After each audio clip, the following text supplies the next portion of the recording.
السلام عليكم ورحمة الله وبركاته. الحمد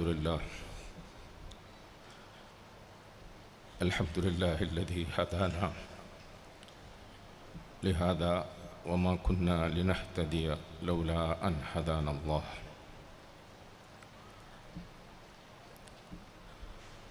وصلى الله على سيدنا محمد وعلى آله وأصحابه وبارك وسلم تسليما كثيرا. أما بعد، فأعوذ بالله من الشيطان الرجيم. بسم الله الرحمن الرحيم. يا أيها الذين آمنوا اتقوا الله حق تقاته ولا تموتن إلا وأنتم مسلمون. സമാദരണീയരായ സാദാത്തുകളെ, ഉലമാ മഹത്തുക്കളെ, ഉമറാക്കളെ, രക്ഷിതാക്കളെ, സഹോദരി സഹോദരന്മാരെ, പ്രിയപ്പെട്ട ഹുഫാദുകളായ കുഞ്ഞുമക്കളെ, വിദ്യാർത്ഥിനികളെ, സാധാരണഗതിയിൽ 13 വയസ്സ് പ്രായം മുതൽക്ക് വലിയ ഭാഷ കഴിവുകളൊന്നും ഉദയം ചെയ്യുന്നതിന് മുമ്പ് തന്നെ അത്യാവശ്യം മോശമല്ലാത്ത സദസ്സുകളിലൊക്കെ കയറി നിന്ന്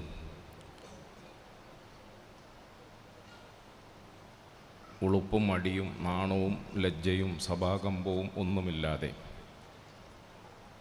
നന്നായി വായടിച്ച് ശീലമുള്ള, വർത്താനം പറഞ്ഞ് ശീലമുള്ള ഈ വിനീതൻ ഇവിടെ മഹത്തായ ഒരു കർമ്മനിർവഹണത്തിന് വേണ്ടി ക്ഷണിക്കപ്പെട്ടിരിക്കുകയാണ്. ഈ സന്ദർഭത്തിൽ എത്ര പിടിച്ചു വെക്കാൻ ശ്രമിച്ചിട്ടും അറിയാതെ എൻ്റെ കാലും കൈയൊക്കെ വിറയ്ക്കുന്നുണ്ട്. എൻ്റെ നാവ് വെപ്രാളത്തിൻ്റെ പേരിൽ വറ്റുന്നുണ്ട്. ഇത് മഹാനായ വിശിഷ്ട അതിഥിയുടെ ഉറുദു ഭാഷയിൽ നടത്തിയ പ്രസംഗം അതുപോലെ നിങ്ങളോട് തർജ്ജമ ചെയ്യുക എന്ന ദൗത്യ നിർവഹണത്തിൽ പ്രയാസമുള്ളതുകൊണ്ടല്ല, അത് എളുപ്പമാണ്. മുഖ്യപ്രഭാഷണം നടത്തുക എന്ന എൻ്റെ ഉത്തരവാദിത്വത്തെ എനിക്ക് അനുവദിച്ച 40-45 മിനിറ്റ് നേരം നീട്ടി പ്രസംഗിക്കുന്നതിൻ്റെ പ്രയാസം കൊണ്ടുമല്ല, പക്ഷെ വാക്കുകളെ കൊണ്ട് പറയാൻ കഴിയാത്ത, മനസ്സിലൊളിപ്പിച്ചാലും ചിലപ്പോൾ ഈ ഇടറൽ ശബ്ദത്തിലൂടെയും കണ്ണിൽ നിന്ന് മുതിർന്നു വീഴുന്ന കണ്ണുനീർ തുള്ളികളിലൂടെയും പറഞ്ഞു തീർക്കാൻ ശ്രമിക്കുന്ന ചില വികാരങ്ങളുടെ പങ്കുവെക്കലാണ് ഈ ഒരു പ്രതിസന്ധിയിൽ വിനീതനെ ആഴ്ത്തിയിട്ടുള്ളത്. എന്നെ കേൾക്കാൻ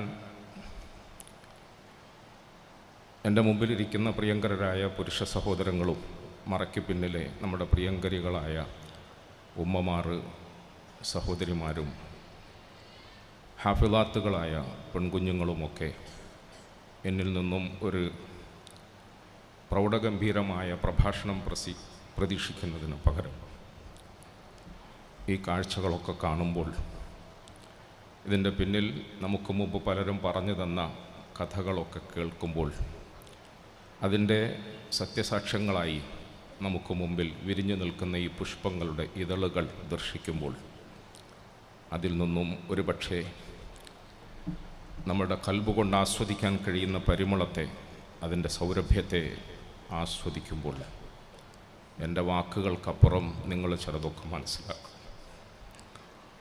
എൻ്റെ വാക്കുകൾക്കപ്പുറം എന്നെ കേൾക്കുന്നവർ ചില കാര്യങ്ങൾ മനസ്സിലാക്കണം.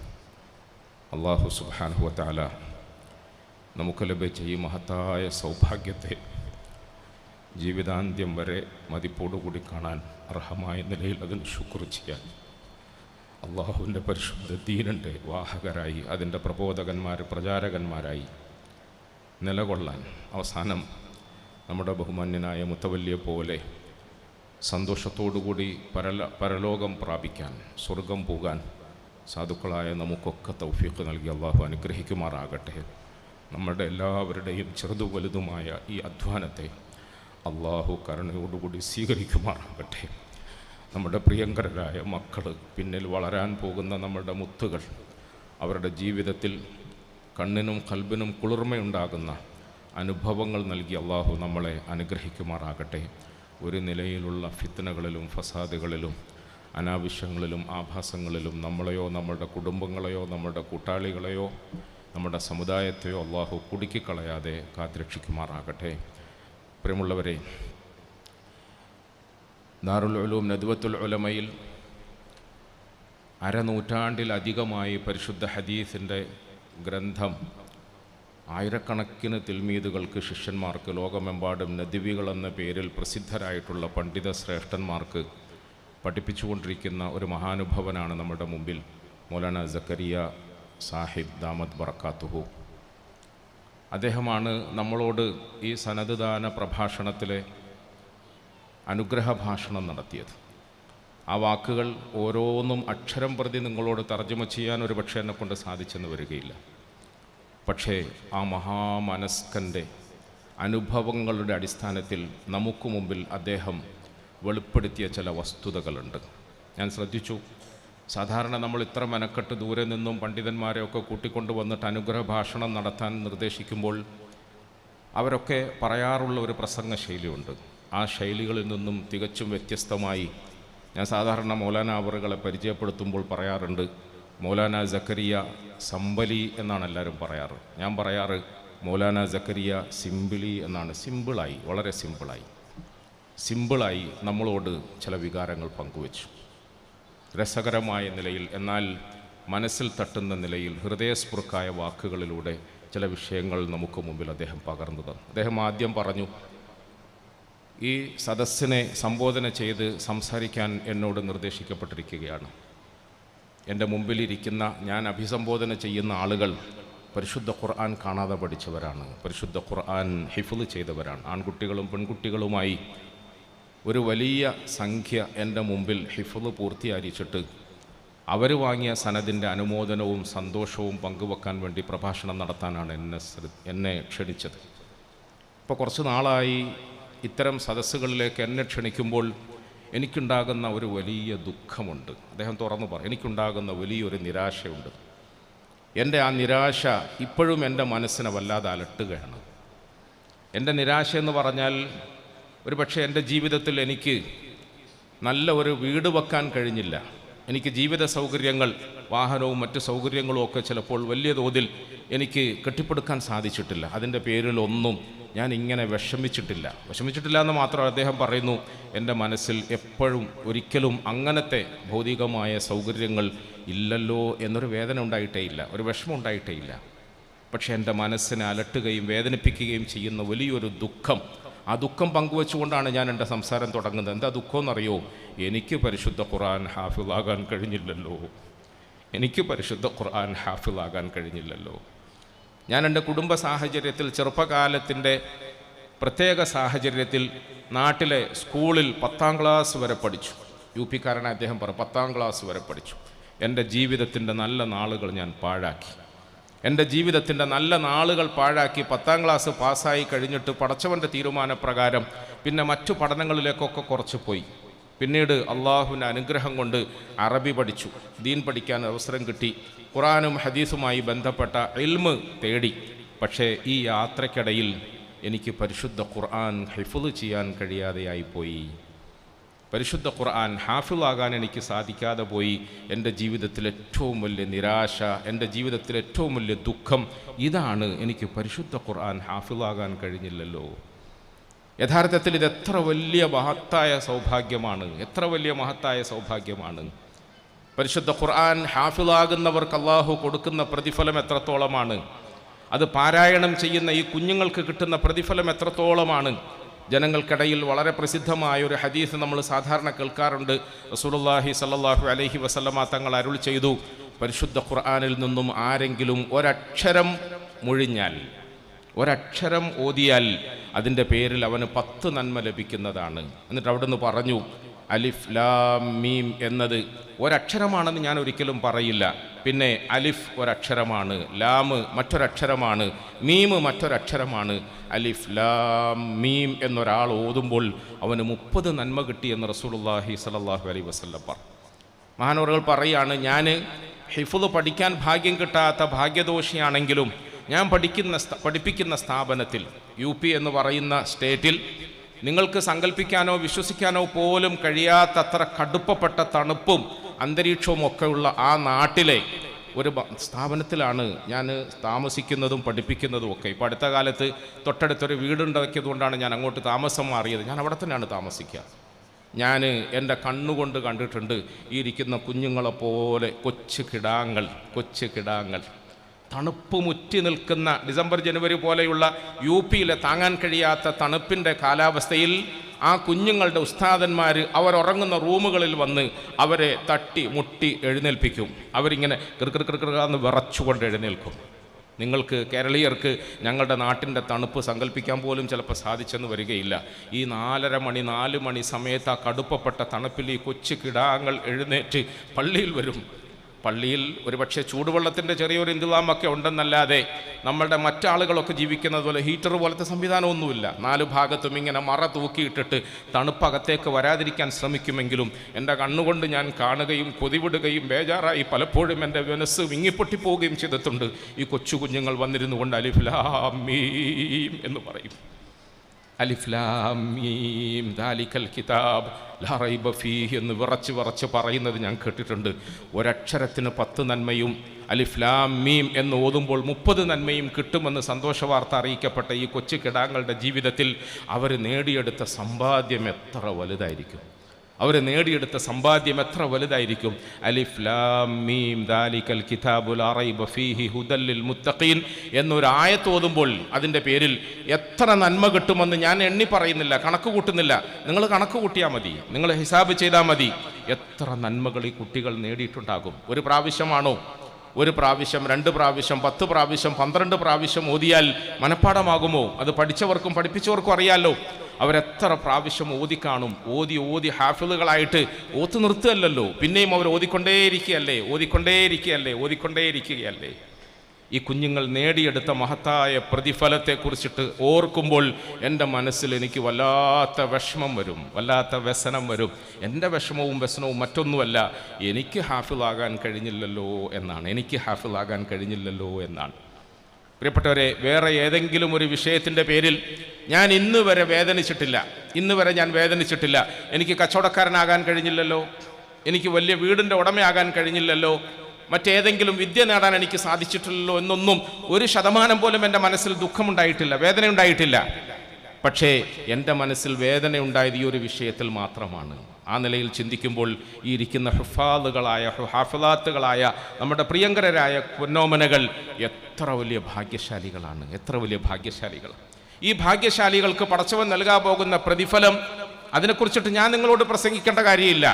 അതിൻ്റെ പ്രതിഫലം ആരാണോ നൽകുന്നത് അവനറിയാം. ഈ കുഞ്ഞുങ്ങൾക്ക് വേണ്ടി അവൻ ഒളിപ്പിച്ചു വെച്ചിരിക്കുന്ന പ്രതിഫലം എത്ര വലിയ പ്രതിഫലമാണ്. അത് വാങ്ങുന്നവരാരാണോ ഇവർക്കറിയാം. നാളെ താമസിയാതെ അവർ ആ പ്രതിഫലം വാങ്ങുമ്പോൾ അതെത്ര വലിയ പ്രതിഫലമാണെന്ന് ഇവർക്കറിയാം. അന്ന് നമ്മളൊക്കെ അസൂയപ്പെടും, അത്ഭുതപ്പെടും, നമ്മളൊക്കെ മൂക്കിൽ കൈവക്കും.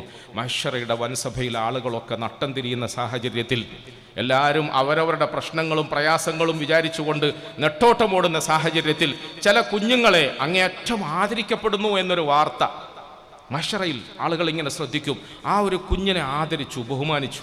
അവനെ മാത്രമാണോ അവൻ്റെ മാതാപിതാക്കൾ, അവൻ്റെ രക്ഷിതാക്കൾ, അവനെ പഠിപ്പിച്ച ഉസ്താദന്മാര്, അവനുമായി ബന്ധപ്പെട്ടവരൊക്കെ ആദരിക്കുന്നത് കാണുമ്പോൾ ഇത്രയേറെ പ്രാധാന്യവും മഹത്വവും ഒരു കുഞ്ഞിന് കൊടുക്കുന്നതായി മഹ്ശറയിലുള്ള ആളുകളുടെ ശ്രദ്ധയിൽപ്പെടുമ്പോൾ അത്ഭുതത്തോടുകൂടി ആളുകൾ ഇങ്ങനെ ചോദിക്കും, ആരാണാവോ ആ കുഞ്ഞ്? ഇത്രയേറെ ആദരിക്കപ്പെടുന്ന, ബഹുമാനിക്കപ്പെടുന്ന ഈ കുഞ്ഞ് ആരാണ് എന്ന് ചോദിക്കുമ്പോൾ അവിടെ നൽകപ്പെടുന്ന ഒരു മറുപടിയുണ്ട്. എന്താ മറുപടി എന്നറിയാവോ? സഹോദരങ്ങളെ, ഇത് നമ്മളുടെ നാട്ടിലെ സാധാരണക്കാരനായ ഒരു മനുഷ്യൻ്റെ കുഞ്ഞായിരുന്നു. അവൻ്റെ ഗരീബിയിൽ, അദ്ദേഹം പറഞ്ഞ വാക്കുപയോഗിച്ച് പറഞ്ഞാൽ, അവൻ്റെ ദാരിദ്ര്യത്തിൻ്റെ പടുകുഴിയിൽ ജീവിച്ചു പോന്നപ്പോൾ നമ്മളൊക്കെ നമ്മളുടെ മക്കളെ ആരാക്കാൻ ശ്രമിച്ചു? നമ്മുടെ മക്കളെ കാറോബാർ അഥവാ കച്ചവടക്കാരാക്കാൻ ശ്രമിച്ചു. വലിയ വലിയ ഡിഗ്രികൾ ഉണ്ടാക്കാൻ ശ്രമിച്ചു. നമ്മൾ നമ്മളുടെ മക്കളെ കൊണ്ട് കച്ചവടവും ഡിഗ്രിയും മറ്റുമൊക്കെ ഉണ്ടാക്കിയെടുത്തിട്ട് സുഖജീവിതം നയിക്കാൻ ശ്രമിച്ചു. നമ്മൾ ദുനിയാവിൽ അടിച്ചു പൊളിച്ചു സുഖമായി ജീവിച്ചപ്പോൾ ഈ പാവപ്പെട്ടവൻ അവൻ്റെ ഗുർബത്തും അവൻ്റെ ദാരിദ്ര്യവും അവൻ്റെ പട്ടിണിയും ഒക്കെ സഹിച്ചുകൊണ്ട് ആ പട്ടിണിയോടുകൂടി അവൻ്റെ മകനെ അവൻ ഹാഫിളാക്കി ഖുർആൻ പഠിപ്പിച്ചു. ഇന്ന് നമ്മളൊക്കെ ഇങ്ങനെ നട്ടം തിരിയുമ്പോൾ ഇതാ നമ്മുടെ നാട്ടിലെ സാധാരണക്കാരനായ ആ മനുഷ്യൻ്റെ ബുദ്ധിപരമായ തെരഞ്ഞെടുപ്പിൻ്റെ പേരിൽ അവൻ്റെ മകൻ ഇവിടെ ആദരിക്കപ്പെടുകയാണെന്ന് നാളെ മഹ്ശറയിൽ പറയുമ്പോൾ എൻ്റെ ഈ വ്യസനം കുറച്ചും കൂടെ കൂടൂലേ, എൻ്റെ ഈ വ്യസനം കുറച്ചും കൂടി വർദ്ധിക്കൂലേ? നമ്മൾ ആലോചിക്കണം പ്രിയപ്പെട്ടവരെ. അല്ലാഹു സുബ്ഹാനഹു വ തആല നാളെ പരലോകത്ത് നമുക്ക് വേണ്ടി ഒളിപ്പിച്ചു വെച്ചിരിക്കുന്ന പ്രതിഫലത്തിൻ്റെ കടുപ്പം നേരിട്ട് കാണുമ്പോൾ നമ്മൾക്കുണ്ടാകുന്ന അവസ്ഥ. അദ്ദേഹം അതിൻ്റെ ഇടയിൽ പറഞ്ഞു, ഞാനൊരു കാര്യം ഇടയ്ക്ക് കയറി പറഞ്ഞോട്ടെ. സാധാരണഗതിയിൽ നമുക്കിടയിൽ ഒരു ചിന്താഗതിയുണ്ട്. ഖുർആൻ പഠിച്ചു, മുസ്ലിയാരായി, മൗലവിയായി, പള്ളിയുമായി ബന്ധപ്പെട്ടു, അങ്ങനെയൊക്കെയുള്ള ആളുകളെ സംബന്ധിച്ചിടത്തോളം അവർക്ക് ജീവിതം കിട്ടിയില്ല എന്നൊരു ധാരണ. ജീവിക്കാൻ മറന്നുപോയി നമ്മൾ പറയാറില്ലേ? ജീവിക്കാൻ വേണ്ടിയിട്ട് പഠിച്ചില്ല, പണിയെടുത്തില്ല, ജോലി നേടിയില്ല, കച്ചവടം ചെയ്തില്ല, ലാഭം ഉണ്ടാക്കിയില്ല, പണമുണ്ടാക്കിയില്ല എന്നൊക്കെ നമ്മൾ ചില ആളുകളൊക്കെ പറയാറുണ്ട്. മഹാനവറുകൾ പറയുകയാണ്, വാസ്തവത്തിൽ ഖുർആനിൻ്റെ ഭാഷ പരിശോധിച്ചാൽ, ഖുർആൻ പരിചയപ്പെടുത്തിയ വാക്കുകളുടെ അർത്ഥങ്ങൾ പരിശോധിക്കാൻ ശ്രമിച്ചാൽ പ്രിയപ്പെട്ടവരെ, ഈ ഒരു ധാരണയും വിശ്വാസവും കാഫിറിൻ്റെതാണ്, മുസ്ലിമിന് പറ്റിയതല്ല. ഇൻ ഹിയ ഇല്ലാ ഹയാത്തുന ദുനിയ. ഇതാണ് ജീവിതം എന്നൊരു ധാരണ, ഇതാണ് ജീവിതം എന്നൊരു തോന്നൽ. ഇവിടെ സുഖമായി ജീവിക്കാൻ ആവശ്യമായതൊക്കെ സമ്പാദിക്കണം എന്നൊരു തെറ്റിദ്ധാരണ. ആ ധാരണ കാഫിറിൻ്റെതാണ്, ആ ധാരണ മുസ്ലിമിൻ്റെതല്ല. മുസ്ലിമിന് അത് യോജിച്ചതുമല്ല. മുസ്ലിമിനെ സംബന്ധിച്ചിടത്തോളം നമുക്കിവിടെ എങ്ങനെങ്കിലുമൊക്കെ ജീവിച്ചങ്ങ് തീർക്കാം. പക്ഷേ മരണത്തോടുകൂടി വരാൻ പോകുന്ന പരലോകത്ത് എനിക്കും നിങ്ങൾക്കും സുഖജീവിതം നയിക്കണമെങ്കിൽ, സ്വർഗീയമായ ഒരവസ്ഥയും സ്വീകാര്യതയും ലഭിക്കണമെങ്കിൽ നമ്മൾ എന്ത് ചെയ്യണം എന്നാണ് നമ്മളൊക്കെ ആലോചിക്കേണ്ടത്. അതാണ് മുസ്ലിമീങ്ങളായ നമ്മൾ അതാണ് ബുദ്ധി എന്ന് പറയുന്നത്. അദ്ദേഹം പറയാണ്, നിങ്ങളെപ്പോലത്തെ ഒരു മനുഷ്യനാണ്, നിങ്ങളെപ്പോലെ ചെറുപ്പകാലത്തിൻ്റെ കുസൃതികൾ എനിക്ക് നല്ല ഓർമ്മയുണ്ട്. ഞാൻ ചെറുപ്പകാലത്തിൽ ഒരുപാട് കുരുത്തക്കേടുകൾ കാട്ടിയതിൻ്റെ ഒക്കെ ഓർമ്മകൾ എൻ്റെ മനസ്സിൽ ഇപ്പോഴും ഞാൻ സൂക്ഷിക്കുന്നുണ്ട്. ഇന്ന് എനിക്ക് 80 വയസ്സ് പ്രായമായി. സാധാരണഗതിയിൽ മനുഷ്യന്മാർക്കിടയിൽ മറ്റൊരു ധാരണയുണ്ട്, മറ്റൊരു ചിന്തയുണ്ട്. എന്താ ചിന്ത? പറയാറുള്ള ബൗഖൂഫിയത്ത് എന്ന് അദ്ദേഹം പറഞ്ഞല്ലോ, വിഡ്ഢിത്തത്തിൻ്റെ ഒരു പ്രഖ്യാപനം, വിഡ്ഢിത്തത്തിൻ്റെ ഒരു ചിന്ത, ഒരു പറച്ചിലുണ്ട്. എൻ്റെ മകനെ ഞാൻ ഹാഫിളാക്കിയാൽ, എൻ്റെ മകനെ ഞാൻ ആലിമാക്കിയാൽ, എൻ്റെ മകനൊരു പള്ളിപ്പണി കിട്ടിയാൽ, എൻ്റെ മകനൊരു മുസ്ലിയാരും ഉസ്താദും ദർസ് നടത്തുന്നവനുമായാൽ അവൻ എങ്ങനെയാ കഞ്ഞി കുടിക്കുക എന്നൊരു ധാരണ, ഒരു ചോദ്യം, ഒരു പറച്ചിൽ. കഞ്ഞി കുടിക്കാൻ കഴിയും. പ്രിയപ്പെട്ടവരെ, ഞാൻ 80 വയസ്സ് പ്രായമുള്ള അനുഭവജ്ഞാനം നിങ്ങളെക്കാൾ ഒരുപക്ഷെ അധികമുള്ള ഒരാളാണ്. എൻ്റെ ചെറുപ്പകാലത്തിൻ്റെ ഓർമ്മകൾ, എൻ്റെ കുസൃതികളൊക്കെ എൻ്റെ മനസ്സിൽ ഞാൻ ഇപ്പോഴും താലോലിക്കുന്നുണ്ട്. അത് കഴിഞ്ഞപ്പോൾ എൻ്റെ ജവാനിയിൽ, എൻ്റെ യുവത്വത്തിൽ ഞാൻ കാട്ടിക്കൂട്ടിയ കാര്യങ്ങളൊക്കെ എനിക്കിപ്പോഴും വിഷമത്തോടു കൂടി ഓർക്കാൻ കഴിയുന്നുണ്ട്. എൻ്റെ കൗമാരം കഴിഞ്ഞു, ബാല്യം കഴിഞ്ഞു, എൻ്റെ യുവത്വം കഴിഞ്ഞു. അതിനുശേഷം ഞാൻ ഒരു പുതിയ ലോകത്ത് ഇപ്പോൾ ജീവിച്ചുകൊണ്ടിരിക്കുകയാണ്. 80 വയസ്സ് പ്രായമായി. ഈ 80 വയസ്സ് പ്രായത്തിൻ്റെ ഇടയിൽ നിങ്ങളെക്കാൾ കൂടുതൽ ഞാൻ കണ്ടിട്ടുണ്ട് അനുഭവങ്ങൾ. ആ അനുഭവത്തിന്റെ അടിസ്ഥാനത്തിൽ പറയട്ടെ, ഈ ലോകത്തെ പടച്ച് പോറ്റി വളർത്തിക്കൊണ്ടിരിക്കുന്ന പടച്ചവൻ ഇവിടെയുള്ള എല്ലാ ഉറുമ്പുകൾക്കും ആഹാരം നൽകുന്നു, കീടങ്ങൾക്ക് ആഹാരം നൽകുന്നു, പക്ഷിപ്രവാദികൾക്ക് ആഹാരം നൽകുന്നു, വനാന്തരങ്ങളിലുള്ള വന്യജീവികൾക്ക് അള്ളാഹു ആഹാരം നൽകുന്നു. പ്രിയപ്പെട്ടവരെ, മത്സ്യങ്ങൾക്ക് അള്ളാഹു ആഹാരം നൽകുന്നു. പിന്നെ അവൻ്റെ കലാമു പഠിച്ച ഈ സാധുക്കൾക്ക് ആഹാരം നൽകാതിരിക്കുമോ? മാത്രമല്ല, കുറച്ചുകൂടി കടന്നു പറഞ്ഞാൽ, പടച്ചവനില്ലെന്ന് പറയുന്ന ആളുകൾക്ക് പടച്ചവൻ റിസ്ക് കൃത്യമായ നിലയിൽ കൊടുത്തുകൊണ്ടിരിക്കുന്നു. അള്ളാഹു അല്ലാത്ത മറ്റുള്ള വസ്തുക്കളിലേക്ക് ആകർഷിക്കുകയും ആരാധിക്കുകയും ചെയ്യുന്ന ആളുകൾക്ക് അള്ളാഹു റിസ്ക് കൊടുത്തുകൊണ്ടിരിക്കുന്നു. ആരുടെ റിസ്ക്കിലും ഇന്ന് വരെയും ഒരു കുറവും പോരായ്മയും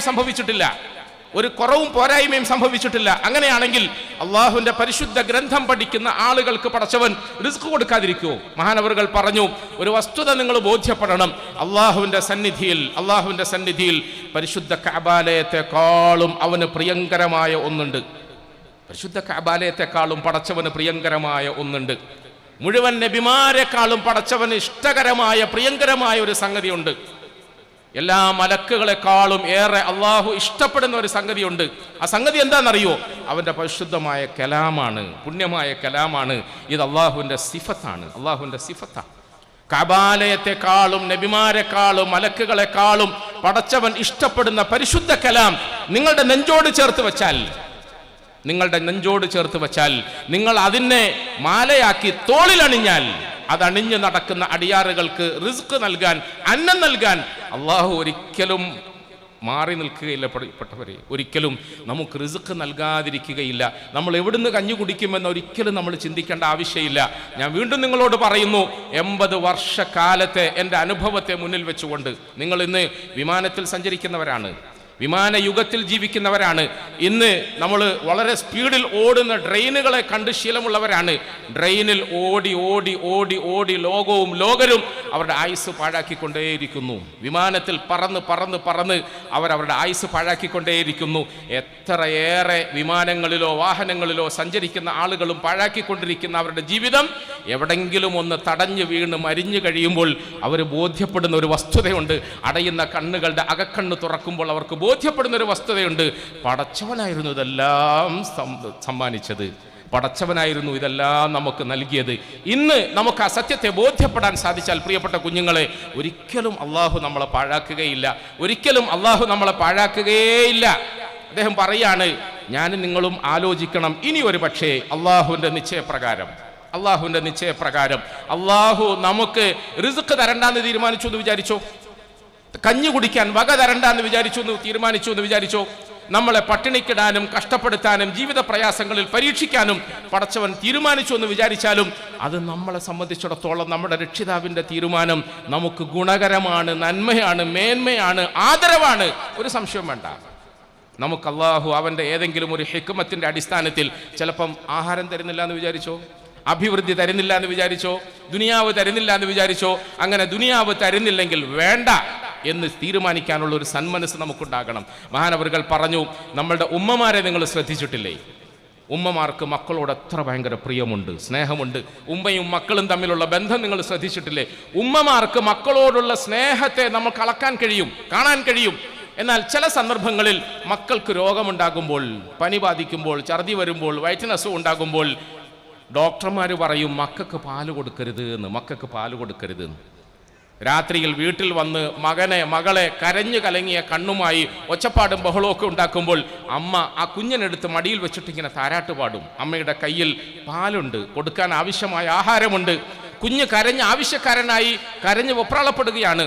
ഉമ്മ പാല് കുടിപ്പിക്കൂല, ഉമ്മ പാല് കൊടുക്കൂല. എന്താ? ഉമ്മക്ക് കുഞ്ഞിനോട് സ്നേഹമില്ലാത്തത് കൊണ്ടല്ല, ഉമ്മാക്ക് കുഞ്ഞിന് പാല് കൊടുക്കണമെന്ന് താല്പര്യമില്ലാത്തത് കൊണ്ടല്ല. പക്ഷേ ഡോക്ടർ പറഞ്ഞു കുഞ്ഞിൻ്റെ ആരോഗ്യത്തിന് തൽക്കാലം പാല് കൊടുക്കരുത് എന്നാണ്.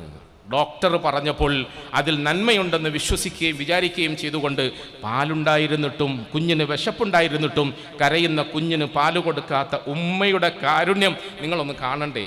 അദ്ദേഹം പറയാണ്, ഇനി ഇത് നിങ്ങൾക്ക് പറഞ്ഞു തന്നിട്ടല്ലാതെ എനിക്ക് സംസാരിക്കാൻ കഴിയില്ല, അതുകൊണ്ട് ഞാൻ പറഞ്ഞു നിർത്തി, നിങ്ങൾ പറഞ്ഞു കൊടുത്തോ എന്ന് എന്നോട് പറയുകയായിരുന്നു. പ്രിയപ്പെട്ടവരെ, മഹാനായ നമ്മുടെ വിശിഷ്ടാതിഥി നമുക്ക് പറഞ്ഞു തന്ന സംഗതികൾ, ഇനി അതിൻ്റെ അപ്പുറത്തേക്ക് വേറെ എന്തെങ്കിലും കാര്യങ്ങൾ നമ്മൾ പറയേണ്ട ആവശ്യമുണ്ടോ? ഒരു പ്രസംഗത്തിൻ്റെ ആവശ്യമുണ്ടോ? അല്ലാഹു സുബ്ഹാനഹു വ തആല പരിശുദ്ധ ഖുർആൻ പഠിക്കാൻ, അത് ഹിഫ്ള് ചെയ്യാൻ, മനനം ചെയ്യാൻ, അത് ഹൃദയത്തോട് ചേർത്ത് വെക്കാൻ നമുക്ക് നൽകിയ മഹാഭാഗ്യം, മഹാഭാഗ്യം.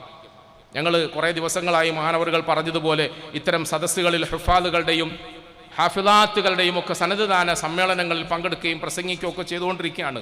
ഞങ്ങളെ സംബന്ധിച്ചിടത്തോളം പ്രസംഗിച്ച് തളർന്നു എന്ന് പറഞ്ഞാൽ അധികപ്പറ്റാവുകയില്ല.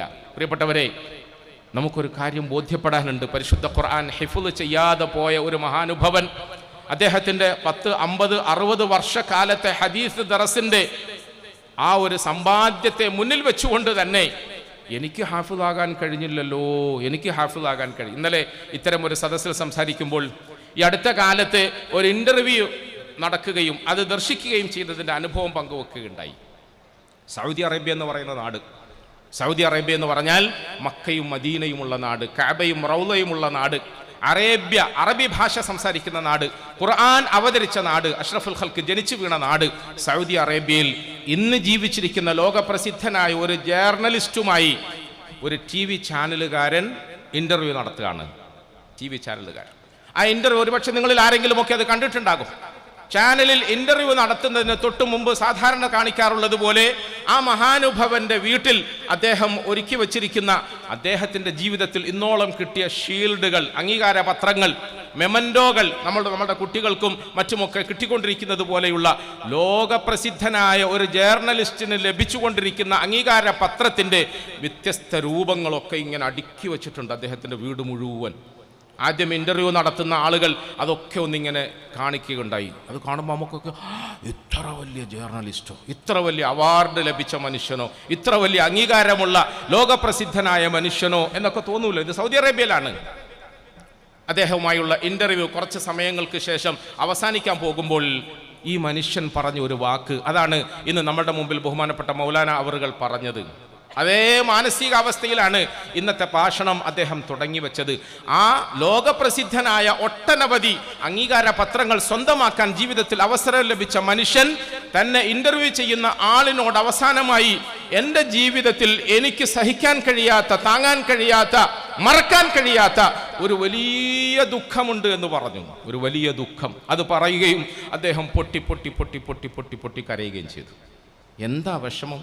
എന്താ വിഷമം? മൗലാന പറഞ്ഞില്ലേ, വീടുണ്ടാക്കാൻ കഴിയാതെ പോയതാണോ, മക്കളെ പോറ്റാൻ കഴിയാതെ പോയതാണോ, ഈ തീർത്ഥയാത്രയിൽ, ജൈത്രയാത്രയിൽ, നെട്ടോട്ടത്തിൽ നഷ്ടപ്പെട്ടു പോയ ഭൗതിക വിഭവങ്ങളാണോ? എന്താ വിഷയം? അദ്ദേഹം പറഞ്ഞു, അതൊന്നുമല്ല. ഈ കാണുന്ന മുഴുവൻ ഷീൽഡുകളും അംഗീകാര പത്രങ്ങളും, എനിക്ക് ഭൗതികമായി ലഭിച്ചിട്ടുള്ള ലോകരുടെ അംഗീകാരങ്ങളൊക്കെ തന്നെയും ഞാൻ നൽകാമെന്ന് നിങ്ങളെ സാക്ഷ്യപ്പെടുത്തിക്കൊണ്ട് പറയുന്നു. അതിന് പകരമായി എനിക്ക് നഷ്ടപ്പെട്ടു പോയ ആ സൗഭാഗ്യം തിരിച്ചു കിട്ടുമോ എന്ന് ഞാൻ ആഗ്രഹിക്കുന്നു. പക്ഷെ തിരിച്ചു കിട്ടൂല എന്ന് എനിക്കറിയാം. എന്താ സംഗതി? സൗദി അറേബ്യയിലാണ്, ഖുർആൻ ഇറങ്ങിയ നാട്ടിലാണ്, ഖുർആനിൻ്റെ ഭാഷ മാതൃഭാഷയായി അംഗീകരിച്ച മഹൽ വ്യക്തിത്വമാണ്, ദീനുമായി അല്ലെങ്കിൽ ദീനിയായ അറിവുമായി അനൽപമായ ബന്ധമുള്ള ലോകപ്രസിദ്ധനായ ഒരു ജേർണലിസ്റ്റാണ്. പക്ഷേ അദ്ദേഹം പറയുന്ന ഒരു വലിയ ദുഃഖം എന്താണെന്നറിയോ? എന്താ ദുഃഖം? TV ചാനലിൽ ഇൻ്റർവ്യൂ നടത്തുന്ന ആൾ ചോദിച്ചപ്പോൾ അദ്ദേഹം പൊട്ടിക്കരഞ്ഞുകൊണ്ട് പറഞ്ഞു, മറ്റൊന്നുമല്ല, എനിക്ക് പരിശുദ്ധ ഖുർആൻ ഹിഫ്ള് ചെയ്യാൻ ഭാഗ്യം കിട്ടാതായിപ്പോയി. ഞാൻ ഹാഫിദുൽ ഖുർആൻ ആയില്ല, ബാക്കിയല്ല ആയി, ഹാഫിദുൽ ഖുർആൻ ആയില്ല. എനിക്ക് അഥവാ ആ ഭാഗ്യം കിട്ടുമെങ്കിൽ അതിന് പകരമായി ഈ കാണുന്ന മുഴുവൻ അംഗീകാരങ്ങൾ ഞാൻ കൊടുക്കാൻ തയ്യാറാണ്. പ്രിയപ്പെട്ടവരെ, നമ്മളെ സംബന്ധിച്ചിടത്തോളം നമ്മളിങ്ങനെ കുത്തിയിരുന്ന് ഖുർആൻ പഠിക്കുകയും അത് പഠിപ്പിക്കുകയും അവസാനം ഇങ്ങനെ ഒരു സദസ്സിൽ ആരുടെയെങ്കിലുമൊക്കെ പ്രഭാഷണങ്ങൾ പ്രകമ്പനം കൊള്ളിക്കുന്ന വാക്കുകളിലൂടെ കേൾക്കുകയും അതൊരു സാധാരണ സംഗതിയാണെന്ന് വിചാരിച്ച് തള്ളിക്കളയുകയും ചെയ്യരുത്. നമ്മളെ സംബന്ധിച്ചിടത്തോളം നമ്മുടെ ജീവിതത്തിൽ കിട്ടിയിരിക്കുന്ന മഹത്തായ സൗഭാഗ്യം, ചെറിയ ഭാഗ്യമൊന്നുമല്ല. ഈ പ്രിയങ്കരരായ കുഞ്ഞുങ്ങളെ ഹാഫിളുകളാക്കുന്നതിന് വേണ്ടി ഉസ്താദ് അവറുകൾ നേരത്തെ സൂചിപ്പിച്ചതുപോലെ അധ്വാനിച്ച ഉസ്താദന്മാരുടെ ഭാഗ്യം, അതിൻ്റെ പിന്നിൽ അധ്വാനിച്ച ഉസ്താദന്മാരുടെ ഭാഗ്യം, ആ കുഞ്ഞുങ്ങളെ തങ്ങൾക്ക് മറ്റേതെങ്കിലുമൊക്കെ സംഗതികളിലേക്ക് ഇടപെടുത്തിക്കൊണ്ട് ഭൗതികമായി പലതും വെട്ടിപ്പിടിക്കാൻ കഴിയുമായിരുന്നിട്ടും മദ്രസകളിലേക്ക് പറഞ്ഞയച്ച അവരുടെ മാതാപിതാക്കളുടെ സന്തോഷം, അവരുടെ രക്ഷിതാക്കളുടെ സന്തോഷം, പ്രിയപ്പെട്ടവരെ ഈ കുഞ്ഞുങ്ങളുടെ സന്തോഷം, ഇതൊന്നും അറിയിക്കാൻ കഴിയാത്ത മഹത്തായ ഒരു സൗഭാഗ്യമാണ്. അല്ലാഹു സുബ്ഹാനഹു വ തആല ഈ ഭാഗ്യത്തെ തിരിച്ചറിയാൻ, അതിനർഹമായ നിലയിൽ അള്ളാഹുവിനോട് ശുക്ർ ചെയ്യാൻ നമുക്കൊക്കെ തൗഫീഖ് നൽകി അനുഗ്രഹിക്കുമാറാകട്ടെ. പ്രിയപ്പെട്ടവരെ, ഹാഫിളാത്തുകളാകുന്ന ഖുർആനിൻ്റെ പരിശുദ്ധിയും അതിൻ്റെ നൂറും പ്രഭയും പരിമളവുമൊക്കെ മനസ്സിലും ശരീരത്തിലും നാവിലും ഒക്കെ സൂക്ഷിച്ചുകൊണ്ട് ഉമ്മത്തിലേക്ക് ഇറങ്ങാൻ പോകുന്ന, സമൂഹത്തിലേക്ക് ഇറങ്ങാൻ പോകുന്ന, കുടുംബങ്ങളിലേക്ക് പോകാൻ പോകുന്ന, തങ്ങളുടെ ജീവിതങ്ങളിലേക്ക് ഇറങ്ങാൻ പോകുന്ന പ്രസംഗ ഭാഷണങ്ങളുടെ, പ്രസംഗ പരമ്പരകളുടെ അല്ലെങ്കിൽ ഓത്തുപള്ളികളുടെ അതുമായി ബന്ധപ്പെട്ട ഇടങ്ങളിൽ നിന്നും ജീവിതത്തിലേക്ക് ഇറങ്ങാൻ പോകുന്ന പ്രിയങ്കരരായ കുഞ്ഞുങ്ങളോടും ആ കുഞ്ഞുങ്ങൾക്ക് നേതൃത്വം നൽകുന്ന, ശിക്ഷണം നൽകുന്ന, അവരെ പരിചരിക്കുന്ന അവരുടെ സമൂഹത്തോടും രക്ഷിതാക്കളോടുമൊക്കെ വിനീതമായ നിലയിൽ ഈ അവസാന നിമിഷത്തിൽ ചില കാര്യങ്ങൾ ഞാൻ പറഞ്ഞു നിർത്താൻ ശ്രമിക്കുകയാണ്. അള്ളാഹു പറയാനും കേൾക്കാനും അമൽ ചെയ്യാനുമൊക്കെ നമുക്ക് തൗഫീഖ് നൽകി അനുഗ്രഹിക്കുമാറാകട്ടെ. ഇവിടെ 34 ഹാഫിളാത്തുകളുണ്ടെന്ന് പറഞ്ഞു, 97ഓളം ഹാഫിളുകളുണ്ടെന്ന് പറഞ്ഞു. നജ്മുൽ ഹുദ എന്ന ഈ മഹത്തായ സംരംഭം, മഹത്തായ സൗധം, മഹത്തായ സ്ഥാപനം, മഹാനായ ഞങ്ങളുടെ മുത്തവല്ലി, ഞങ്ങളുടെ പ്രിയങ്കരനായ ഞങ്ങളുടെ മുത്തവല്ലി കഠിനമായ പ്രയത്നത്തിൻ്റെ അനന്തരഫലമായ നിലയിൽ ഇങ്ങനെയൊക്കെ പടുത്തുയർത്തിയിട്ട് അതിൽ നിന്നും ഓരോ വർഷവും അദ്ദേഹം വെച്ചുണ്ടാക്കിയ ചെടിയിൽ നിന്നും മുത്തായി, പുഷ്പങ്ങളായി ഇതള് വിടർത്തി പുറത്തേക്ക് വരുന്ന കുഞ്ഞുങ്ങളെ സമൂഹത്തിന് സമ്മാനിക്കുമ്പോൾ നിങ്ങളെ ഞങ്ങൾ ആരാക്കുന്നു എന്നൊരു ചോദ്യം. നിങ്ങളെ ഞങ്ങൾ ആരാക്കിയിട്ടാണ് സമൂഹത്തിന് സമ്മാനിക്കാൻ പോകുന്നത്? അള്ളാഹു സുബ്ഹാനഹു വ തആല മനസ്സിലാക്കാൻ നമുക്ക് തൗഫീഖ് തരുമാറാകട്ടെ. ഹാഫിളുകളാവുക എന്ന് പറഞ്ഞാൽ എന്താണ്? ഹാഫിളുകൾ, അദ്ദേഹം ഇടയിലൊരു പ്രയോഗം നടത്തി, ഹാഫിളുകളാകണം, മുഹാഫിളുകളാകണം, ഖാദിമുകളാകണം എന്ന് പറഞ്ഞു. ശ്രദ്ധിച്ചോ നിങ്ങൾ? ഹാഫിളുകളാകണം, മുഹാഫിളുകളാകണം, ഖാദിമുകളാകണം. വെറും ഹാഫിദുൽ ഖുർആൻ ആയാൽ പോരാ, വെറും ഹാഫിദുൽ ഖുർആൻ ആയാൽ പോരാ, നന്നായി ഈണവും ഇമ്പവുമുള്ള ശബ്ദങ്ങളിലൂടെ പരിശുദ്ധ ഖുർആൻ പാരായണം ചെയ്യാൻ കഴിയുന്ന മിഹ്റാബുകളെ വിറപ്പിക്കുന്ന ഓത്ത് ശീലമായാൽ മാത്രം പോരാ. അല്ലെങ്കിൽ മിമ്പറുകളിൽ കയറി നിന്നുകൊണ്ട് ഖുർആനിക വചനങ്ങൾ ഘോരം പ്രസംഗിച്ച് പ്രഭാഷണം നടത്തി പ്രകമ്പനം സൃഷ്ടിക്കുന്ന പ്രഭാഷകന്മാരും പ്രാസംഗികന്മാരുമായാൽ മതിയോ?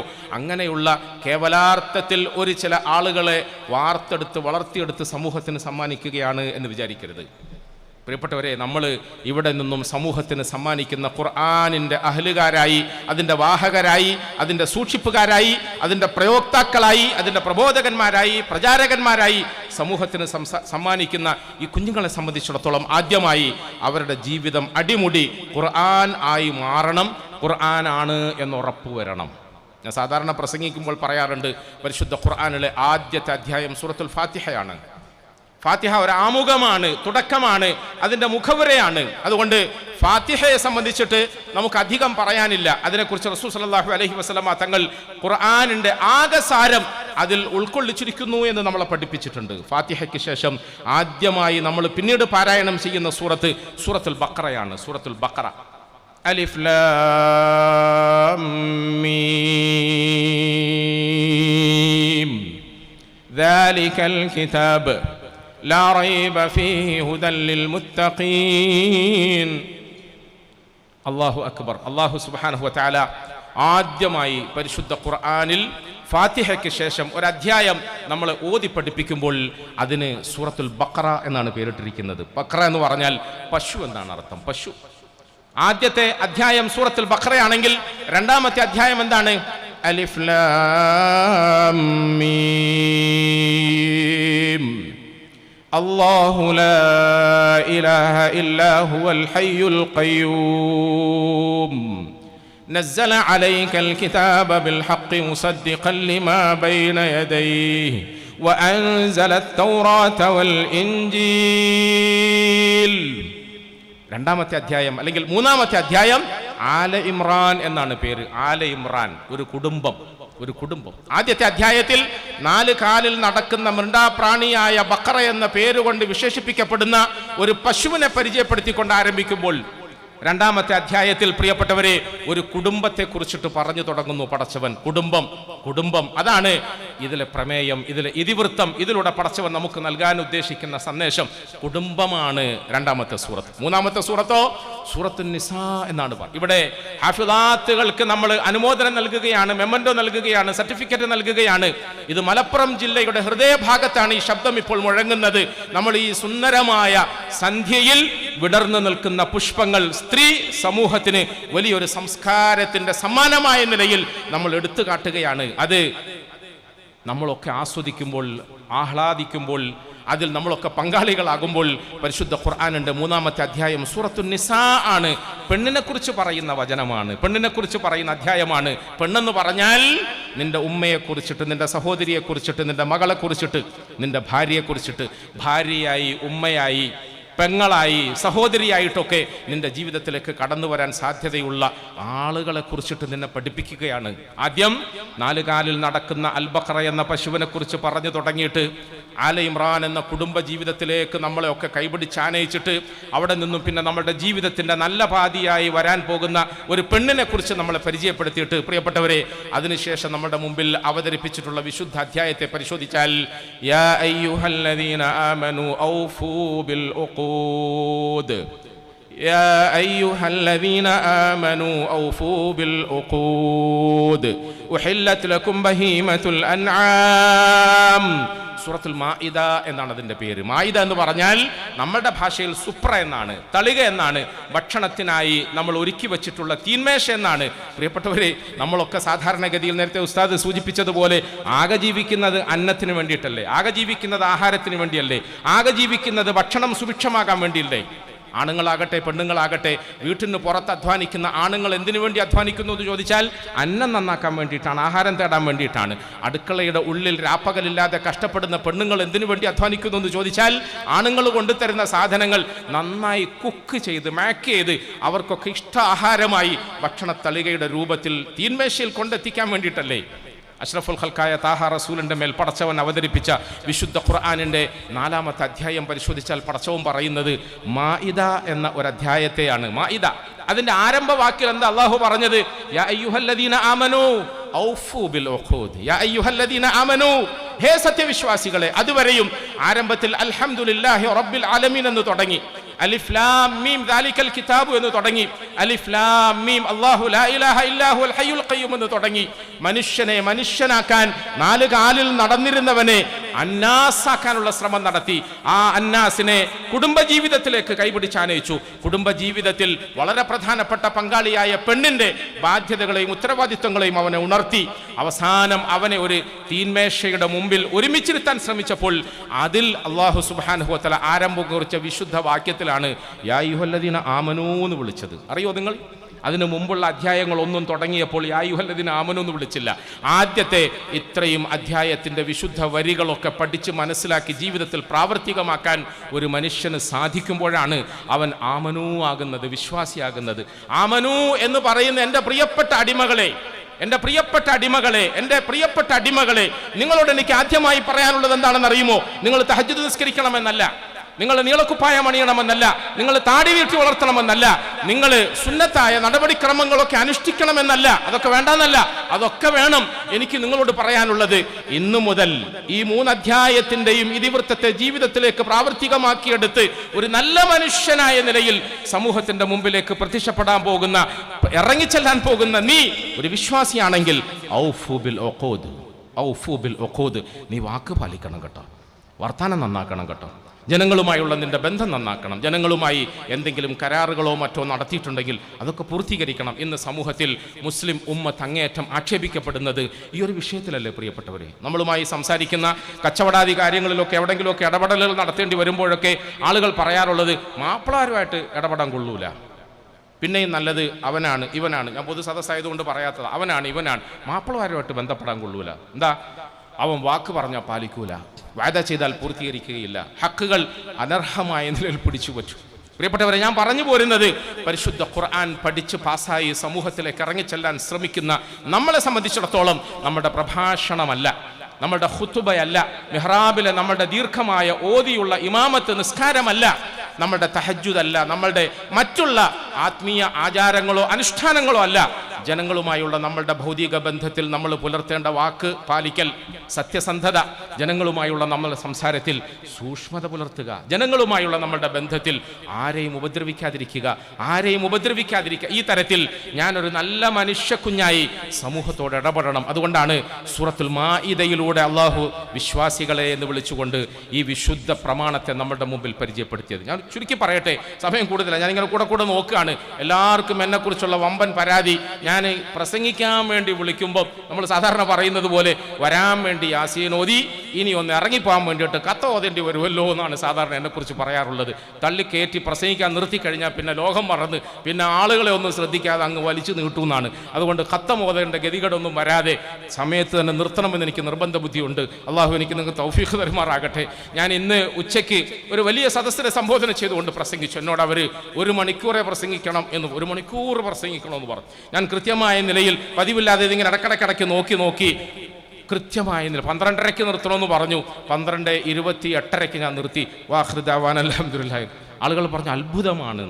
ഏതായിരുന്നാലും കൂടുതൽ സമയം നിങ്ങളെ ഇരുത്തി പ്രസംഗിച്ച് മുഷിപ്പിക്കുന്നത് അദബുകേടാണ്, മര്യാദകേടാണ്, പാടില്ലാത്തതാണ്. അതുകൊണ്ട് ഞാൻ ചുരുക്കി പറയുന്നു പ്രിയപ്പെട്ടവരെ, പരിശുദ്ധ ഖുർആനിൻ്റെ സൂറത്തുൽ ബഖറയിൽ ആരംഭിക്കുന്ന പ്രബോധനത്തിൻ്റെ സുന്ദരമായ സാംസ്കാരിക സഞ്ചാരത്തെ നമ്മൾ പരിശോധിക്കാൻ ശ്രമിച്ചാൽ മിണ്ടാപ്രാണിയായ 4 കാലിൽ നടന്നിരുന്ന മൃഗമെന്ന് നമ്മൾ വിശേഷിപ്പിക്കുന്ന അൽ ബഖറയിൽ ആരംഭിച്ചു ഈ കുഞ്ഞുങ്ങളുടെ പഠനം. അൽ ബഖറയിലാണ് ആരംഭിച്ചത്. ബഖറയായി ഒരു മനുഷ്യ ശരീരത്തിൻ്റെ 2 കാലിൽ നടക്കുന്ന രൂപത്തെ പള്ളിമൂലയിലും മദ്രസയിലുമൊക്കെ ഒഴിച്ചിരുത്തിയിട്ട് അവനെ ഓതി പഠിപ്പിച്ചു, അവനെ പറഞ്ഞു പഠിപ്പിച്ചു, ചൊല്ലി പഠിപ്പിച്ചു, ചെയ്തു പഠിപ്പിച്ചു. അവൻ പഠിച്ച് ബഖറയിൽ നിന്നും ആല ഇമ്രാനിലേക്ക് കടന്നു. നല്ലൊരു കുടുംബം വാർത്തെടുക്കാനുള്ള പ്രാപ്തി അവനുണ്ടായി, നല്ലൊരു കുടുംബം. അതിനുശേഷം അവൻ നിസായിലേക്ക് കടന്നു. എൻ്റെ ജീവിതത്തിലേക്ക് കടന്നു വരാൻ സാധ്യതയുള്ള എൻ്റെ ഉമ്മയോട്, എൻ്റെ സഹോദരിയോട്, എൻ്റെ ഭാര്യയോട്, പ്രിയപ്പെട്ടവരെ, അഷ്റഫുൽ ഖൽഖായ താഹ റസൂൽ സല്ലല്ലാഹു അലൈഹി വസല്ലമ തങ്ങളെക്കുറിച്ച് നമ്മൾ പറയുമ്പോൾ നമുക്ക് വികാരം തുളുമ്പാറുണ്ട്. നബി തങ്ങൾ സല്ലല്ലാഹു അലൈഹി വസല്ലം മദീനത്തെ പള്ളിയിലെ നല്ലൊരു ഇമാമായിരുന്നു. മദീനത്തെ പള്ളിയുടെ മിമ്പർ എന്നും ഓർക്കുന്ന നിലയിൽ സമൂഹം അവരുടെ മനസ്സുകളിൽ താലോലിക്കുന്ന ഓർമ്മകൾ കൊത്തിവെച്ചുകൊണ്ട് പ്രകമ്പനം കൊള്ളിച്ച ഒരു പ്രഭാഷകനായിരുന്നു, ഒരു ഖതീബായിരുന്നു, ഒരു പ്രാസംഗികനായിരുന്നു അഷ്റഫുൽ ഖൽഖ് താഹ റസൂൽ സല്ലല്ലാഹു അലൈഹി വസല്ലം. അവിടുത്തെയോടൊപ്പം നിസ്കരിക്കാൻ വേണ്ടിയിട്ട് പിന്നിൽ കൈകെട്ടി നിൽക്കുന്ന മൗമൂമിങ്ങളെ ചേർത്ത് പിടിച്ചുകൊണ്ട് സഞ്ചരിച്ചത് 5 നേരത്തെ ചില്ലറ റക്അത്തുകളുടെ നമസ്കാര കർമ്മത്തിലേക്ക് മാത്രമായിരുന്നില്ല. തൻ്റെ പിന്നിൽ നിസ്കരിക്കാൻ വേണ്ടി കൈകെട്ടി നിൽക്കുന്ന അനുയായികളെയും കൈക്ക് പിടിച്ചുകൊണ്ട് അവിടുന്ന് സഞ്ചരിച്ചത് ജീവിതത്തിൻ്റെ പച്ചയായ പരമാർത്ഥങ്ങളിലൂടെയായിരുന്നു. ആ പരമാർത്ഥത്തിൻ്റെ പരവതാനിയിലൂടെ നടന്നു പോകുമ്പോൾ അവിടുന്ന് ഉച്ചൈസ്തരം പ്രഖ്യാപിച്ച ചില വാക്കുകളുണ്ട്. ആ വാക്കിൽ നമുക്ക് എടുത്തു പറയാൻ കഴിയുന്ന ഒരു സംഗതിയുണ്ട്. ഒരിക്കൽ മദീനത്തെ പള്ളിയുടെ മിമ്പറിൽ നിന്നുകൊണ്ട് അഷ്റഫുൽ ഖൽഖ് സല്ലല്ലാഹു അലൈഹി വസല്ലം അവിടുത്തെ കേൾക്കാൻ ആഗ്രഹിച്ചിരിക്കുന്ന സമൂഹത്തോട് അന്നും ഇന്നുമുള്ള സർവരും കേൾക്കാൻ വേണ്ടി പറഞ്ഞു, ഖിയാറുക്കും ഖിയാറുക്കും ലി അഹ്ലി വ അന ഖൈറുക്കും അഹ്ലി. നിങ്ങൾ അറിയുമോ നിങ്ങളുടെ കൂട്ടത്തിൽ ഏറ്റവും ശ്രേഷ്ഠനാരാണ്? ഇവിടെ പ്രഭാഷണങ്ങൾ നടത്തിയവരൊക്കെ സനദ്ദാന മഹാഭാഷണമായതുകൊണ്ട് ഖൈറുക്കും മൻ തഅല്ലമൽ ഖുർആന വ അല്ലമഹു എന്ന ഹദീസ് പറഞ്ഞു. പ്രിയപ്പെട്ടവരെ, അതിൻ്റെ അപ്പുറത്തേക്ക് അഷ്റഫുൽ ഖൽഖ് പറഞ്ഞ ഒരു പ്രഖ്യാപനമുണ്ട്, ഖിയാറുക്കും ഖിയാറുക്കും ലി അഹ്ലി. അറിയുമോ സഹോദരങ്ങളെ, സഹാബാക്കളെ, ജനങ്ങളെ, മുസ്ലിം പൊതുജനമേ, നിങ്ങളുടെ കൂട്ടത്തിൽ ഏറ്റവും ഉത്തമൻ ആരാണെന്നറിയുമോ? നിങ്ങളുടെ കൂട്ടത്തിൽ ഏറ്റവും ഉത്തമനായിട്ടുള്ളത് നിങ്ങളുടെ ഭാര്യമാരോട് നല്ല നിലയിൽ പെരുമാറുന്നവനാണ് എന്നാണ്. നിങ്ങളുടെ ഭാര്യമാരോട് നല്ല നിലയിൽ പെരുമാറുന്നവനാണ്. എന്നിട്ട് അവിടുന്ന് പറഞ്ഞു, ഞാൻ പ്രസംഗിച്ച് തീർത്തിട്ട് അങ്ങ് ഇറങ്ങിപ്പോകാൻ വന്നതല്ല. പിന്നെയോ വഅന ഖൈറുക്കും ലി അഹ്ലി. നിങ്ങൾ അന്വേഷിച്ചാൽ അറിയും, ഞാൻ എൻ്റെ ഭാര്യമാരോട് ഏറ്റവും നല്ല നിലയിൽ പെരുമാറുന്നവനാണ്. സൂറത്തുൽ ബഖറയും സൂറത്തുൽ നിസാവും ഒക്കെ പഠിച്ചിറങ്ങുന്ന ഒരു ഹാഫിദിനെ സംബന്ധിച്ചിടത്തോളം അവൻ്റെ ജീവിതത്തിലേക്ക് കടന്നു വരാൻ പോകുന്ന ഓരോ പെണ്ണിനെയും അവൻ ആദരിക്കണം. ഓരോ പെണ്ണിനെയും അതിൻ്റെ അളവനുസരിച്ച് ആദരിക്കണം. ഭാര്യയായി കണക്കാക്കാൻ കഴിയണം. അതിൻ്റെ അപ്പുറത്തേക്ക് എല്ലാവരും പറഞ്ഞതാണ്, ഞാൻ ആവർത്തിക്കുന്നതിൽ അരോസരമുണ്ടോ എന്ന് എനിക്കറിയില്ല, എന്നാലും ഞാൻ പറയട്ടെ, ഹാഫിളാത്തുകളായ നിങ്ങളെ സംബന്ധിച്ചിടത്തോളം നിങ്ങൾ എത്ര ഉയർന്ന പദവിയിൽ ജീവിതത്തിൽ എത്തിപ്പെട്ടാലും നിങ്ങൾക്കൊരിക്കലും മറക്കാൻ കഴിയാത്ത 2 കാൽപ്പാടുകളുണ്ട്. നിങ്ങൾക്കൊരിക്കലും മറക്കാൻ കഴിയാത്ത 2 കാലടിപ്പാതകളുണ്ട്. അത് നിങ്ങളുടെ അമ്മമാരുടെ, ഉമ്മമാരുടെ കാൽപാദങ്ങളാണ്. നിങ്ങളെ ഈ നിലയിലൊക്കെ പോറ്റി വളർത്താൻ വേണ്ടി കഷ്ടപ്പെട്ട നിങ്ങളുടെ പിതാക്കന്മാരുടെ കാൽപ്പാടുകളാണ്. അഷ്റഫുൽ ഖൽഖ് സല്ലല്ലാഹു അലൈഹി വസല്ലം നമ്മൾ ഇങ്ങനെ രാവും പകലും കുത്തിയിരുന്ന് പഠിച്ചുണ്ടാക്കിയ ഖുർആനിൻ്റെ പഠനങ്ങളിലൂടെ സ്വന്തമാക്കാൻ ശ്രമിക്കുന്ന സ്വർഗത്തെ നമ്മളറിയാതെ കൊണ്ടുപോയി ഒളിപ്പിച്ചു വെച്ച ഒരിടം എവിടെയാണെന്നറിയോ? നമ്മളറിയാതെ നമ്മളുടെ സ്വർഗത്തെ അള്ളാഹുവിൻ്റെ റസൂല് കൊണ്ടുപോയി ഒളിപ്പിച്ചു വച്ചിരിക്കുന്നത് നമ്മുടെ പ്രിയങ്കരരായ ഉമ്മമാരുടെ കാൽപ്പാടുകൾക്കടിയിലാണ്. പ്രിയപ്പെട്ടവരെ, നജ്മുൽ ഹുദയിൽ നിന്നും ബിരുദം വാങ്ങി മറ്റേതെങ്കിലും മദ്രസകളിലേക്കോ പള്ളികളിലേക്കോ ലോകമെമ്പാടുമുള്ള ദീനീ പ്രബോധത്തിൻ്റെ ഗോതയിലേക്കൊക്കെ നിങ്ങൾ ഇറങ്ങി ഈ സ്വർഗം പരിശോധിച്ചാൽ, ഈ സ്വർഗം പരതിയാൽ, ഈ സ്വർഗം നേടാൻ ശ്രമിച്ചാൽ അവിടെ ഒന്നും നിങ്ങളുടെ സ്വർഗം കിട്ടുമെന്ന് നിങ്ങൾ പ്രതീക്ഷിക്കരുത്. നിങ്ങൾ മടങ്ങി അവസാനം ഈ 2 കാലടിപ്പാതുകളുടെ അടിയിൽ വന്ന് അവിടെ നിങ്ങളുടെ സ്വർഗം നിങ്ങൾ തേടണം. ഞാൻ എൻ്റെ ഉമ്മയിൽ നിന്നാണ് എൻ്റെ സ്വർഗം നേടിയെടുക്കേണ്ടത്. നിങ്ങൾ ഓരോരുത്തരും നിങ്ങളുടെ ഉമ്മമാരിൽ നിന്നാണ് സ്വർഗം നേടിയെടുക്കണം. പ്രിയപ്പെട്ടവരെ, നമ്മൾ ഓരോരുത്തരും നമ്മുടെ ഉമ്മമാരെ ആദരിക്കണം, ബഹുമാനിക്കണം. എൻ്റെ ശബ്ദം കേൾക്കുന്ന സഹോദരിമാർ ഒരുപാടുണ്ടെന്ന് ബഹുമാനപ്പെട്ട മുസമ്മിൽ മൗലവി പറഞ്ഞു. ഞാൻ മലപ്പുറത്തുകാരികളായ, അതിൻ്റെ പരിസരവാസികളായ, എൻ്റെ ശബ്ദം കേൾക്കുന്ന നജ്മുൽ ഹുദയിൽ വന്ന് പഠിക്കാനോ പഠിപ്പിക്കാനോ ഇവിടെ ഇരിക്കാനോ ഒക്കെ ഒരു അവസരം കിട്ടിയ എൻ്റെ പ്രിയങ്കരികളായ സഹോദരിമാരോട് പറയട്ടെ, ലോകം ഇങ്ങനെ ദുഷിച്ചുകൊണ്ടേയിരിക്കുകയാണ്. പുരോഗതി എന്നാണ് നമ്മൾ പറയുന്നത്. യഥാർത്ഥത്തിൽ അത് പുരോഗതിയല്ല. മലപ്പുറത്തുണ്ടായിരുന്ന പഴയകാല ദീനിയായ പാരമ്പര്യങ്ങൾ ഓരോ ദിവസവും ഓരോ പേര് പറഞ്ഞിട്ട് പലരും നമ്മളിൽ നിന്നും തച്ച് തകർക്കാൻ ശ്രമിച്ചുകൊണ്ടിരിക്കുകയാണ്. ഇവിടെ നേരത്തെ പറഞ്ഞല്ലോ, നമ്മുടെ ബഹുമാനപ്പെട്ട മുസമ്മിൽ മൗലവിയുടെ റിപ്പോർട്ട് വായനയിൽ ഞാനൊരു കാര്യം ഓർത്തു. അള്ളാഹുവിനെ അറിയാതെ, റസൂലിനെ അറിയാതെ നമ്മുടെ മക്കൾ പഠിച്ച് എവിടേക്കോ എത്തിപ്പോകുന്നു അദ്ദേഹം പറഞ്ഞു. ഞാനത് തിരുത്താൻ ആഗ്രഹിക്കുന്നു. പ്രിയപ്പെട്ടവരെ, അള്ളാഹുവിനെ അറിയാതെ, റസൂലിനെ അറിയാതെ നമ്മുടെ പ്രിയപ്പെട്ട മക്കൾ പഠിച്ച് എവിടെങ്കിലും എത്തുന്നു എന്ന് പറയുന്നതിന് പകരം സ്വന്തം ഉമ്മയെ അറിയാതെ സ്വന്തം ഉപ്പയെ അറിയാതെ, സ്വന്തം സഹോദരിയെയും സഹോദരനെയും അറിയാതെ, ആരാണ് സഹോദരൻ, ആരാണ് സഹോദരി, ആരാണ് ഉമ്മ, ആരാണ് വാപ്പ എന്നറിയാതെ, വാപ്പയെ അവഗണിച്ചുകൊണ്ട്, ഉമ്മയെ അവഗണിച്ചുകൊണ്ട് നമ്മൾ ഇങ്ങനെ പറക്കാൻ ശ്രമിക്കുകയാണ്. പ്ലെയിൻ പറത്താൻ നമുക്ക് പ്രാപ്തി ഉണ്ടായി. മലപ്പുറത്ത് നമ്മൾ ചരിത്രം സൃഷ്ടിച്ചു. പ്രിയപ്പെട്ടവരെ, നമ്മൾ പ്ലെയിൻ പറത്തുമ്പോഴും നമ്മുടെ കുടുംബങ്ങളിൽ വിങ്ങിപ്പൊട്ടുന്ന, നമുക്ക് വേണ്ടി ജീവിച്ച ഒരു ചില കൽബുകളുണ്ട്. നമുക്ക് വേണ്ടി ഉറക്കമൊഴിയുകയും ഉറക്കമൊഴിഞ്ഞ് അവസാനം കണ്ണിൻ്റെ കാഴ്ച നഷ്ടപ്പെട്ടു പോവുകയും ചെയ്ത ചില കണ്ണുകളുണ്ട്. നമുക്ക് വേണ്ടിയിട്ട് ചിലപ്പോൾ അന്യ വീടുകളിൽ ആരാൻ്റെ അടുക്കളപ്പണിയെടുത്തിട്ട് അഴുക്ക് ചാലുകളിൽ പോയി അത് വൃത്തിയാക്കിയിട്ട്, അവരുടെ കക്കൂസ് വൃത്തിയാക്കിയിട്ട്, അവരുടെ വീട്ടിൽ അഴുക്ക് തുണികൾ കൂട്ടിയിട്ടത് പോയി എടുത്തുകൊണ്ടുവന്ന് അലക്കി വൃത്തിയാക്കിയിട്ട് വൈകുന്നേരം ആ വീട്ടുകാർ കൊടുക്കുന്ന പഴയ ഭക്ഷണം, ബാക്കി ഭക്ഷണം, ഈ ഭക്ഷണം കൊണ്ടുവന്ന് നീ അറിയാതെ അതിനൊന്ന് മേക്കപ്പ് ചെയ്ത് മോഡിഫിക്കേഷൻ ചെയ്ത്, ഞങ്ങൾ പറയുന്ന പുതിയ വാക്കതാണ്.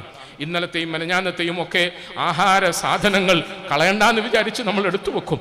ആ എടുത്തു വെക്കുന്ന ഭക്ഷണം പുതിയ തലമുറയിലെ മക്കൾ തിന്നാൻ വന്നിരിക്കുമ്പോൾ അവരുടെ മുമ്പിൽ പ്രത്യക്ഷപ്പെടുത്തുന്നത് അവർക്ക് ഇഷ്ടമല്ല. അതുകൊണ്ട് നമ്മൾ പുതിയ ഭാഷയിൽ അതിനെ മോഡിഫിക്കേഷൻ ചെയ്യും, അതിനെ ഒന്ന് മോഡിഫൈ ചെയ്യും. അങ്ങനെ ആരാൻ്റെ അടുക്കള പണിയെടുത്ത് കഷ്ടപ്പെട്ട് അന്നത്തിനായി പണിയെടുക്കുന്ന, ചിലപ്പോൾ വിധവയായ വാപ്പയില്ലാതെ തൻ്റെ മടിയിൽ ബാക്കിയാക്കി പോയ ഈ കുഞ്ഞുങ്ങൾക്ക് വേണ്ടി ജീവിതം ഒഴിഞ്ഞു വെച്ച് പണിയെടുക്കുന്ന നമ്മുടെ ഉമ്മമാർ. പ്രിയപ്പെട്ടവരെ, ഉമ്മമാരുടെ മഹത്വത്തെക്കുറിച്ച് നമ്മൾ അറിയണം. ഇന്ന് ലോകത്ത് ജീവിച്ചിരിക്കുന്ന ഒരു പ്രഭാഷകൻ, ഒരു പണ്ഡിതൻ, അദ്ദേഹത്തിൻ്റെ അനുഭവം പറഞ്ഞപ്പോൾ ഞാനത് കേട്ട് ഇടയ്ക്കിടയ്ക്ക് കരയും. അദ്ദേഹം പറഞ്ഞു, എൻ്റെ ഉമ്മ ഒരു സാധാരണക്കാരിയാണ്, എൻ്റെ ഉമ്മ ഒരു ഗ്രാമവാസിയാണ്, എൻ്റെ ഉമ്മാക്ക് ഖുർആൻ അറിയില്ല, എൻ്റെ ഉമ്മാക്ക് അക്ഷരാഭ്യാസമില്ല, എൻ്റെ ഉമ്മ നമ്മളിന്ന് കാണുന്നത് പോലെയുള്ള സ്റ്റേജുകളും ഭൗതികമായ അഭിവൃദ്ധികളും ഉയർച്ചകളും ഒന്നും കണ്ടിട്ടില്ല. എൻ്റെ ഉമ്മ ഇടയ്ക്കിടയ്ക്ക് എന്നെ വന്നിട്ട് ചിലപ്പോൾ ചില കാര്യങ്ങൾക്ക് വേണ്ടി ശകാരിക്കും. ഞാൻ അവരെ തിരിച്ചു പേടിപ്പിക്കും. അദ്ദേഹം പറയാണ്, ഞാൻ ഉമ്മയെ തിരിച്ചു പേടിപ്പിക്കുമ്പോൾ അവർ പേടിച്ച് വിറച്ച് നിൽക്കും. ഒരു ദിവസം തമാശ രൂപത്തിൽ പറയട്ടെ, മനസ്സിലാക്കാൻ വേണ്ടി പറയട്ടെ.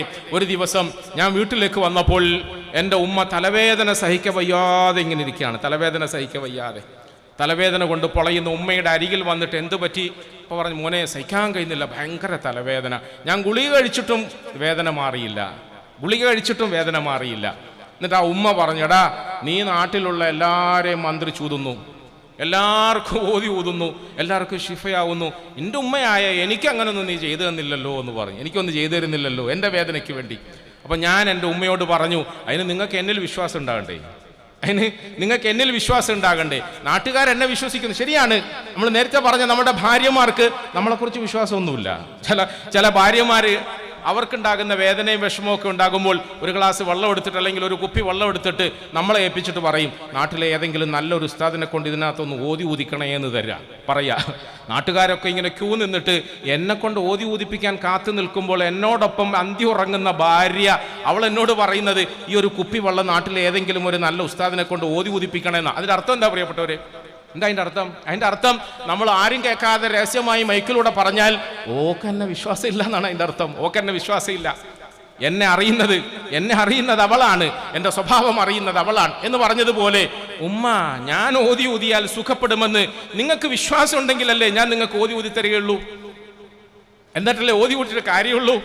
അത് പറഞ്ഞപ്പോൾ ഉമ്മ ഈ വേദന സഹിച്ചുകൊണ്ടൊരു കാര്യം പറഞ്ഞു, എടാ നിന്നെ വിശ്വസിക്കണമെങ്കിൽ നീ അങ്ങനത്തെ എന്തെങ്കിലും ഒരു കറാമത്ത് കാണിക്കണ്ടേ, നിന്റെ കറാമ്പറപ്പല്ലാത്ത ഒന്നും ഞാൻ കാണുന്നില്ലല്ലോ, ഒരു കറാമത്ത് കാണിക്കണ്ടേ, എന്നാ ബാ ഞാനൊരു കറാമത്ത് കാണിച്ചു തരാം. അദ്ദേഹം രസകരമായ നിലയിൽ അദ്ദേഹം പറയാണ്, ഞാൻ എൻ്റെ കയ്യിൽ ഒരു പേപ്പർ കഷ്ണം ഇങ്ങനെ എടുത്ത് ഒളിപ്പിച്ചു പിടിച്ചു, വെച്ചു. അത് ഉമ്മ അറിയുന്നില്ല. എന്നിട്ട് ഞാൻ ഉമ്മ നോക്കിയേ, എൻ്റെ കയ്യിൽ ഒന്നുമില്ലല്ലോ, കാല് ഒന്നുമില്ല, ബാ ഇരിക്ക്, ഞാൻ നിങ്ങളുടെ തലയിൽ പിടിച്ച് മന്ത്രിച്ചിട്ട് നിങ്ങളുടെ മുഴുവൻ പിശാചും ശൈത്താനും ജിന്നും എല്ലാം ഞാൻ ഇതോടുകൂടി ഒഴിപ്പിക്കും, നിങ്ങളുടെ സോക്കടെല്ലാം മാറും, എൻ്റെ കറാമത്ത് ഞാൻ കാണിച്ചു തരാം. അവരെ അരികിലിരുത്തി അവരുടെ തലയിൽ ഞാൻ കൈവച്ചു. എന്നിട്ട് പരിശുദ്ധ ഖുർആനിൻ്റെ ചില ആയത്തുകളും സൂറത്തുകളും ഒക്കെ ഞാൻ ഓതി.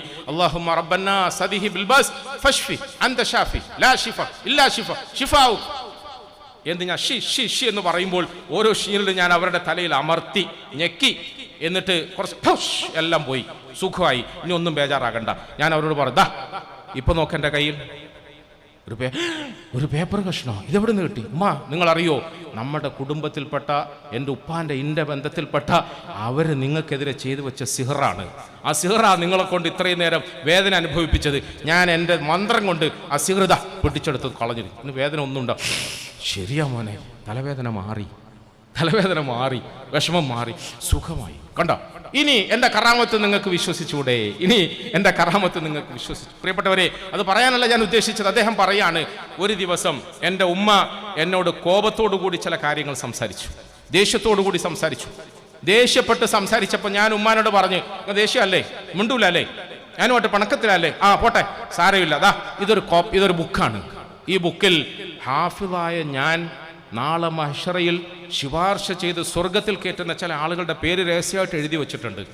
ഞാൻ ശുപാർശ ചെയ്ത് സ്വർഗത്തിൽ കയറ്റുന്ന ചില ആളുകളുടെ പേര് ഞാൻ ഇതിനകത്ത് എഴുതി വെച്ചിട്ടുണ്ട്. ഉമ്മ, നിങ്ങൾക്ക് എന്നെ വേണ്ടല്ലേ, ഇഷ്ടമല്ലേ, ദേഷ്യമല്ലേ, ഞാൻ നിങ്ങളുടെ പേരങ്ങ് വെട്ടി, ഇനി നിങ്ങളുടെ പേര് അതിനകത്ത് ഉണ്ടാവില്ല, നിങ്ങളുടെ പേരുണ്ടാവില്ല. അപ്പോൾ ആ ദേഷ്യത്തിൽ ഉമ്മ എന്നോട് പറയും, പിന്നെ സ്വർഗം നിന്റെ ഉപ്പാൻ്റെ സ്വത്തല്ലേ, നിനക്ക് തോന്നുന്ന പോലെ എഴുതാൻ നിന്റെ ഉപ്പാൻ്റെ സ്വത്തല്ലേ? ഉമ്മ ചോദിക്കുന്നത്, ഉപ്പാൻ്റെ സ്വത്തായിക്കോട്ടെ, ഉമ്മാൻ്റെ സ്വത്തായിക്കോട്ടെ, നിങ്ങളുടെ പേര് ഞാൻ വെട്ടി, ഇനി മേലിൽ നിങ്ങൾക്ക് എൻ്റെ ഷഫാത്തിൽ സ്വർഗത്തിൽ പോകാൻ കഴിയില്ല എന്ന് പറഞ്ഞു. പ്രിയപ്പെട്ടവർ, അദ്ദേഹം പറയാണ്, കുറച്ച് സമയത്തിന് ശേഷം എൻ്റെ ഉമ്മ മെല്ലെ എൻ്റെ അരികിൽ വന്നു. കൊച്ചു മകനെ മാറോട് അണച്ചു ചേർത്ത് ചുംബനം നൽകുന്നത് പോലെ വലിയ ഷെയ്ഖും പ്രഭാഷകനും പ്രാസംഗികനും ഒക്കെയായ എൻ്റെ ഉമ്മ എന്നെ അണച്ചു ചേർത്തിട്ടു. മോനെ, ഞാൻ എൻ്റെ കോപം കൊണ്ടും ദേഷ്യം കൊണ്ടും ഞാൻ പറഞ്ഞു പോയതാടാ, എൻ്റെ പേര് വെട്ടല്ലേ, എൻ്റെ ഷഫാഅത്ത് കൊണ്ട് സ്വർഗത്തിൽ പോകുന്ന ആളുകളുടെ ലിസ്റ്റിൽ നിന്നും നീ മായ്ച്ചു കളയല്ലേ, മനം ചേർക്കണേ എന്ന് പറഞ്ഞു. പ്രിയപ്പെട്ടവരെ, ഇങ്ങനെ 1000 അനുഭവങ്ങൾ നമ്മുടെ ഉമ്മമാരെ കുറിച്ച് നമുക്ക് പറയാനുണ്ടാകും, നമ്മുടെ ഉപ്പമാരെ കുറിച്ച് നമുക്ക് പറയാനുണ്ടാകും. ഇന്ന് ഞാൻ ഈ പ്രസംഗിക്കുന്ന ശബ്ദം എനിക്ക് സമ്മാനിച്ചത് എൻ്റെ ഉമ്മയാണ്. ഞാൻ ഈ ഓതുന്ന ഖുർആനായി തോതാനുള്ള ശേഷി എനിക്ക് സമ്മാനിച്ചത് എൻ്റെ ഉപ്പയാണ്. അഥവാ അള്ളാഹു അതിന് കാരണക്കാരാക്കിയത് എൻ്റെ ഉമ്മയെയും ഉപ്പയെയുമാണ്. ഇരിക്കുന്ന എൻ്റെ പ്രിയപ്പെട്ട കുഞ്ഞുങ്ങൾ ജീവിതത്തിൻ്റെ പരവതാനിയിലേക്ക് കടന്നു ചെല്ലുമ്പോൾ അവിടെ വയസ്സായി, പ്രായമായി, ചിലപ്പോൾ എഴുന്നേറ്റ് നിൽക്കാനും നടക്കാനും കഴിയാത്ത നിലയിൽ, മലർന്നും ചരിഞ്ഞും കടക്കാൻ കഴിയാത്ത നിലയിൽ, ചിലപ്പോൾ പണ്ട് കാലങ്ങളിൽ അവരുടെ മടിയിൽ നിങ്ങൾ നടത്തിയിരുന്നത് പോലെയുള്ള മലമൂത്ര വിസർജനങ്ങളൊക്കെ കിടക്കുന്നിടത്ത് കടന്നുകൊണ്ട് നിർവഹിക്കുന്ന ഒരവസ്ഥയിൽ നിങ്ങളുടെ ഉപ്പമാരെ നിങ്ങൾ കണ്ടെത്തിയാൽ, നിങ്ങളുടെ ഉമ്മമാരെ നിങ്ങൾ കണ്ടെത്തിയാൽ, ഖുർആൻ പറയുന്ന സൂറത്ത് ഇസ്രായേലിൻ്റെ ആയത്തിൽ അങ്ങനെയാണ് അള്ളാഹു പറഞ്ഞത്. ആരെങ്കിലും വാപ്പയുടെയോ ഉമ്മയുടെയോ വാർദ്ധക്യ അവസ്ഥയിൽ നിങ്ങളുടെ വീട്ടിലോ കുടുംബത്തിലോ മറ്റോ ഉണ്ടായാൽ ആ ശല്യം ഒഴിവാക്കാൻ വേണ്ടി അവരോട് മുഖം ചുളിക്കുകയും അവരെ വീടുകളിൽ നിന്നും അകറ്റി വൃദ്ധസദനങ്ങളിൽ കൊണ്ടാക്കുകയും, അല്ലെങ്കിൽ വലിയ ദീനിയായ ആളുകളെന്ന് വിചാരിക്കുന്നവർ ഉമ്മാനെയും ഉപ്പാനെയും നോക്കി നടത്താൻ വേണ്ടിയിട്ട് ഒരു ഹോം നേഴ്സിനെ ഏൽപ്പിച്ചു കൊടുത്തിട്ട്, അല്ലെങ്കിൽ പരിചരിക്കാനുള്ള ആളുകളെ പണിക്ക് വെച്ചിട്ട്, അങ്ങനെ ഉപ്പാനോടും ഉമ്മാനോടും മുഖം ചുളിച്ച് സംസാരിക്കരുതേ. വലാ തഖുല്ലഹുമാ ഉഫ്ഫിൻ വലാ തൻഹറുഹുമാ വഖുല്ലഹുമാ ഖൗലൻ കരീമ വലാ തഖുല്ലഹുമാ ഉഫ്ഫിൻ വലാ തൻഹറുഹുമാ വഖുല്ലഹുമാ ഖൗലൻ കരീമ വഖുർ റബ്ബിർഹംഹുമാ കമാ റബ്ബയാനി സഗീറ. നിങ്ങൾ ഖുർആൻ പഠിച്ചത് എന്തിനു വേണ്ടിയാണ്? നിങ്ങളെ ഹാഫിളാക്കിയത് എന്തിനു വേണ്ടിയാണ് എന്ന ചോദ്യത്തിന് ലളിതമായി നമുക്കൊരു ഉത്തരം തരാൻ കഴിയുമെങ്കിൽ, നിങ്ങളുടെ ഉമ്മമാരുടെ തീട്ടവും മൂത്രവും ഒക്കെ വാരുമ്പോൾ മുഖം ചുളിക്കാതെ, അവരോട് മറുത്തൊരു വാക്ക് പറയാതെ, ഇന്ന് വ്യക്തമായ നിലയിൽ വൃത്തികേടുകളിലൂടെ സഞ്ചരിച്ചുകൊണ്ട് ധാർഷ്ട്യത്തോടെ, ധിക്കാരത്തോടെ, അഹങ്കാരത്തോടെ അമ്മമാരുടെയും അച്ഛന്മാരുടെയും മുഖത്തു നോക്കി സംസാരിക്കുന്ന മക്കൾക്ക് മുമ്പിൽ ഒരു ചരിത്രം സൃഷ്ടിക്കാനാണ്. പ്രിയപ്പെട്ടവരെ, ഒരച്ഛൻ കഠിനമായ പ്രയത്നത്തിലൂടെ കഷ്ടപ്പെട്ട് തൻ്റെ പ്രിയപ്പെട്ട പുത്രനെ പോറ്റി വളർത്തി പഠിപ്പിച്ച് വലിയ ആളാക്കി. അവനൊരു ജോലി കിട്ടി, അവൻ ബാംഗ്ലൂരിൽ പോയി. അങ്ങനെയാണല്ലോ ഇപ്പം പെട്ടെന്ന് ബാംഗ്ലൂരിലേക്ക് ചേക്കേറുക. IT സെക്ഷനിൽ, IT മേഖലയിൽ പണിയെടുക്കാമെന്ന് അവൻ പറയും. IT മേഖലയിൽ പണിയെടുക്കുമ്പോൾ അവന് പണം ഇങ്ങനെ കണക്കില്ലാതെ വരും. അവൻ്റെ ജീവിതത്തിൽ അവനും അവൻ്റെ കെട്ടിയോളുമല്ലാത്ത വേറെ ഒരാൾക്കും പിന്നെ പ്രവേശനം ഉണ്ടാവുകയില്ല. ഞാൻ കൂടുതൽ വിശദീകരിക്കുകയല്ല. അങ്ങനെ കഷ്ടപ്പെട്ട് കൂലിപ്പണിക്കാരനായ ഒരച്ഛൻ തൻ്റെ മകനെ ബാംഗ്ലൂർ വരെ എത്തിച്ചു. ബാംഗ്ലൂരിലേക്ക് ഇന്ന് നീ ഇരിക്കുന്ന ഈ കറങ്ങുന്ന കസേരയിൽ ഇരിക്കാൻ നിന്നെ പ്രാപ്തനാക്കിയ നിന്റെ അച്ഛൻ ഇന്നും വളപ്പിൽ പണിയെടുക്കുകയാണ്, ഇന്നും തൊഴുത്തിൽ പണിയെടുക്കുകയാണ്, ഇന്നും അവൻ കഷ്ടപ്പെടുകയാണ്. നിന്റെ അച്ഛന് നീ ഒരു കൊച്ചു ഫോൺ വാങ്ങിക്കൊടുത്തിട്ടുണ്ട്, കൊച്ചു ഫോൺ. ഈ കൊച്ചു ഫോൺ എടുത്തിട്ട് അയാൾ നിന്നെ വിളിക്കാൻ ശ്രമിക്കും. എൻ്റെ മോൻ്റെ ഒരു ശബ്ദം കേട്ടാൽ ഒരു ആശ്വാസമല്ലേ, ഒരു സമാധാനമല്ലേ? എൻ്റെ മോനെ വിളിച്ചൊരാശ്വാസം കിട്ടാൻ വേണ്ടിയിട്ട് അയാൾ ഈ ഫോണിലെ കീ ബട്ടൺ ഞെക്കുമ്പോൾ നിങ്ങൾ വിളിക്കാൻ ശ്രമിക്കുന്ന സബ്സ്ക്രൈബർ ഇപ്പൊ ബിസിയാണ്, അല്ലെങ്കിൽ സബ്സ്ക്രൈബർ നിങ്ങളുടെ കോൾ സ്വീകരിക്കുന്നില്ല എന്നിങ്ങനെ പറഞ്ഞുകൊണ്ടേയിരിക്കും. ആ പാവം അക്ഷരാഭ്യാസമില്ലാത്ത, കയ്യിലുള്ള ഈ ഫോൺ കൊണ്ട് അത്ഭുതം സൃഷ്ടിക്കാൻ അവസരം കിട്ടിയിട്ടില്ലാത്ത ഈ അധ്വാനിയായ സാധുവായ വിയർപ്പിന്റെ ദുർഗന്ധവും വമിച്ചുകൊണ്ട് നടക്കുന്ന ആ മനുഷ്യൻ അടുത്തുള്ള ഒരു മൊബൈൽ ഷോപ്പിൽ പോയിട്ട് പറഞ്ഞു, മോനെ ഇതൊന്ന് നോക്കിയേ, ഇതിനകത്ത് ബാക്കി ആരെ വിളിച്ചാലും കിട്ടുന്നുണ്ട്, ആരെ വിളിക്കുമ്പോഴും കിട്ടുന്നുണ്ട്, അയലക്കത്തുള്ള ആളുകളൊക്കെ ഇങ്ങോട്ട് വിളിക്കുമ്പോഴും കിട്ടുന്നുണ്ട്, ഞാൻ എൻ്റെ പ്രിയപ്പെട്ട മകനെ വിളിക്കുമ്പോൾ മാത്രം കിട്ടുന്നില്ല. എൻ്റെ മോൻ എന്തു പറ്റിയാവോ? പ്രിയപ്പെട്ടവരെ, ഒരു പക്ഷേ നീ വീണ് കടന്ന് മരിക്കാൻ ശ്രമിക്കുമ്പോൾ പിടയുന്ന വേളയിൽ ഒലിക്കുന്ന രക്തത്തിൻ്റെ മുമ്പിൽ നിന്നുകൊണ്ട് വാവിട്ട് കരയാൻ ഈ അച്ഛൻ മാത്രമേ ഉണ്ടാവൂ, ഈ അമ്മ മാത്രമേ ഉണ്ടാവൂ. ആർക്ക് വേണ്ടിയാണോ നീ അച്ഛനെയും അമ്മയെയും അവഗണിച്ചുകൊണ്ട് പറക്കാൻ ശ്രമിച്ചത്, അത്തരക്കാരായ ആളുകളൊക്കെ നിന്നെ കാലിൽ തട്ടി പുറത്തേക്ക് കളയും. നമ്മുടെ നാട്ടിലൊരു ദുഷിച്ച വിചാരമുണ്ടായിരുന്നു, വിശ്വാസമുണ്ടായിരുന്നു, എങ്ങനെങ്കിലും പഠിച്ച്, നേരത്തെ ഇവിടെ പലരും അമേരിക്ക എന്നൊക്കെ പറയും, എങ്ങനെങ്കിലും പഠിച്ച് പാസ്സായി അങ്ങ് അമേരിക്കയിൽ പോയി ഒരു സിറ്റിസൺഷിപ്പ് കിട്ടി, അമേരിക്കയിൽ പോയി ഒരു നല്ല ജോലി കിട്ടി, അതോടുകൂടി നമ്മളെ കുടുംബം അങ്ങ് രക്ഷപ്പെട്ടു എന്നാണ്. അങ്ങനെയൊക്കെ വിചാരിച്ചിരുന്ന ആളുകൾ കടന്ന് പെടുന്ന പാടുകൾ ഞങ്ങളിൽ ചിലർക്ക് അനുഭവങ്ങളുണ്ട്. ചില ആളുകൾ നമ്മുടെ മുമ്പിൽ വന്നിട്ട് ഓതി ഊതാൻ ആവശ്യപ്പെടും, മന്ത്രിച്ചൂതാൻ ആവശ്യപ്പെടും. സാധിക്കുമെങ്കിൽ ഇതാ ഈ മൊട്ട ഒന്ന് മന്ത്രിച്ചു തരുമോ? നമ്മളെ ഏകപുത്രൻ അമേരിക്കയിൽ പോയി, അവരിൽ നിന്നും പലതും പ്രതീക്ഷിച്ച് നമ്മൾ കഴിയുകയായിരുന്നു. പക്ഷേ അവൻ വേറെ ഏതോ ഒരു സായിപ്പത്തിയായിട്ട് കൊളുത്തി. ഇപ്പം അവന് എന്നെയും വേണ്ട, എൻ്റെ ഓളയും വേണ്ട, എൻ്റെ ഉമ്മാനെയും വേണ്ട, എന്തെങ്കിലും ഒന്ന് മന്ത്രിച്ചൂതി തരാൻ കഴിയുമോ? ഞങ്ങൾ പിന്നെ നജ്മുൽ ഹുദായിൽ പഠിച്ചവരായതുകൊണ്ട് മൊട്ട മന്ത്രമൊന്നും വലിങ്ങനെ പ്രയോഗിക്കാറില്ല. കാരണം ഞങ്ങളെ പഠിപ്പിച്ചത് ഞങ്ങളുടെ മഹാനായ മുത്തവല്ലി അവറുകളാണ്, ഞങ്ങളുടെ മഹാന്മാരായ ഉസ്താദന്മാരാണ്.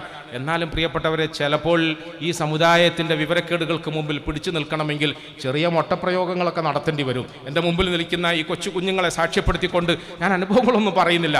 ചുരുക്കി പറഞ്ഞാൽ, അമേരിക്കയിൽ പോയി ഒരു നല്ല ജോലി ചെയ്താൽ മോനങ്ങ് രക്ഷപ്പെടുമെന്ന് വിചാരിച്ചിരുന്ന അമ്മമാരും അച്ഛന്മാരും ഇന്ന് അമേരിക്കയിൽ പോയതിൻ്റെ പേരിൽ കണ്ണുനീർ കുടിക്കുക.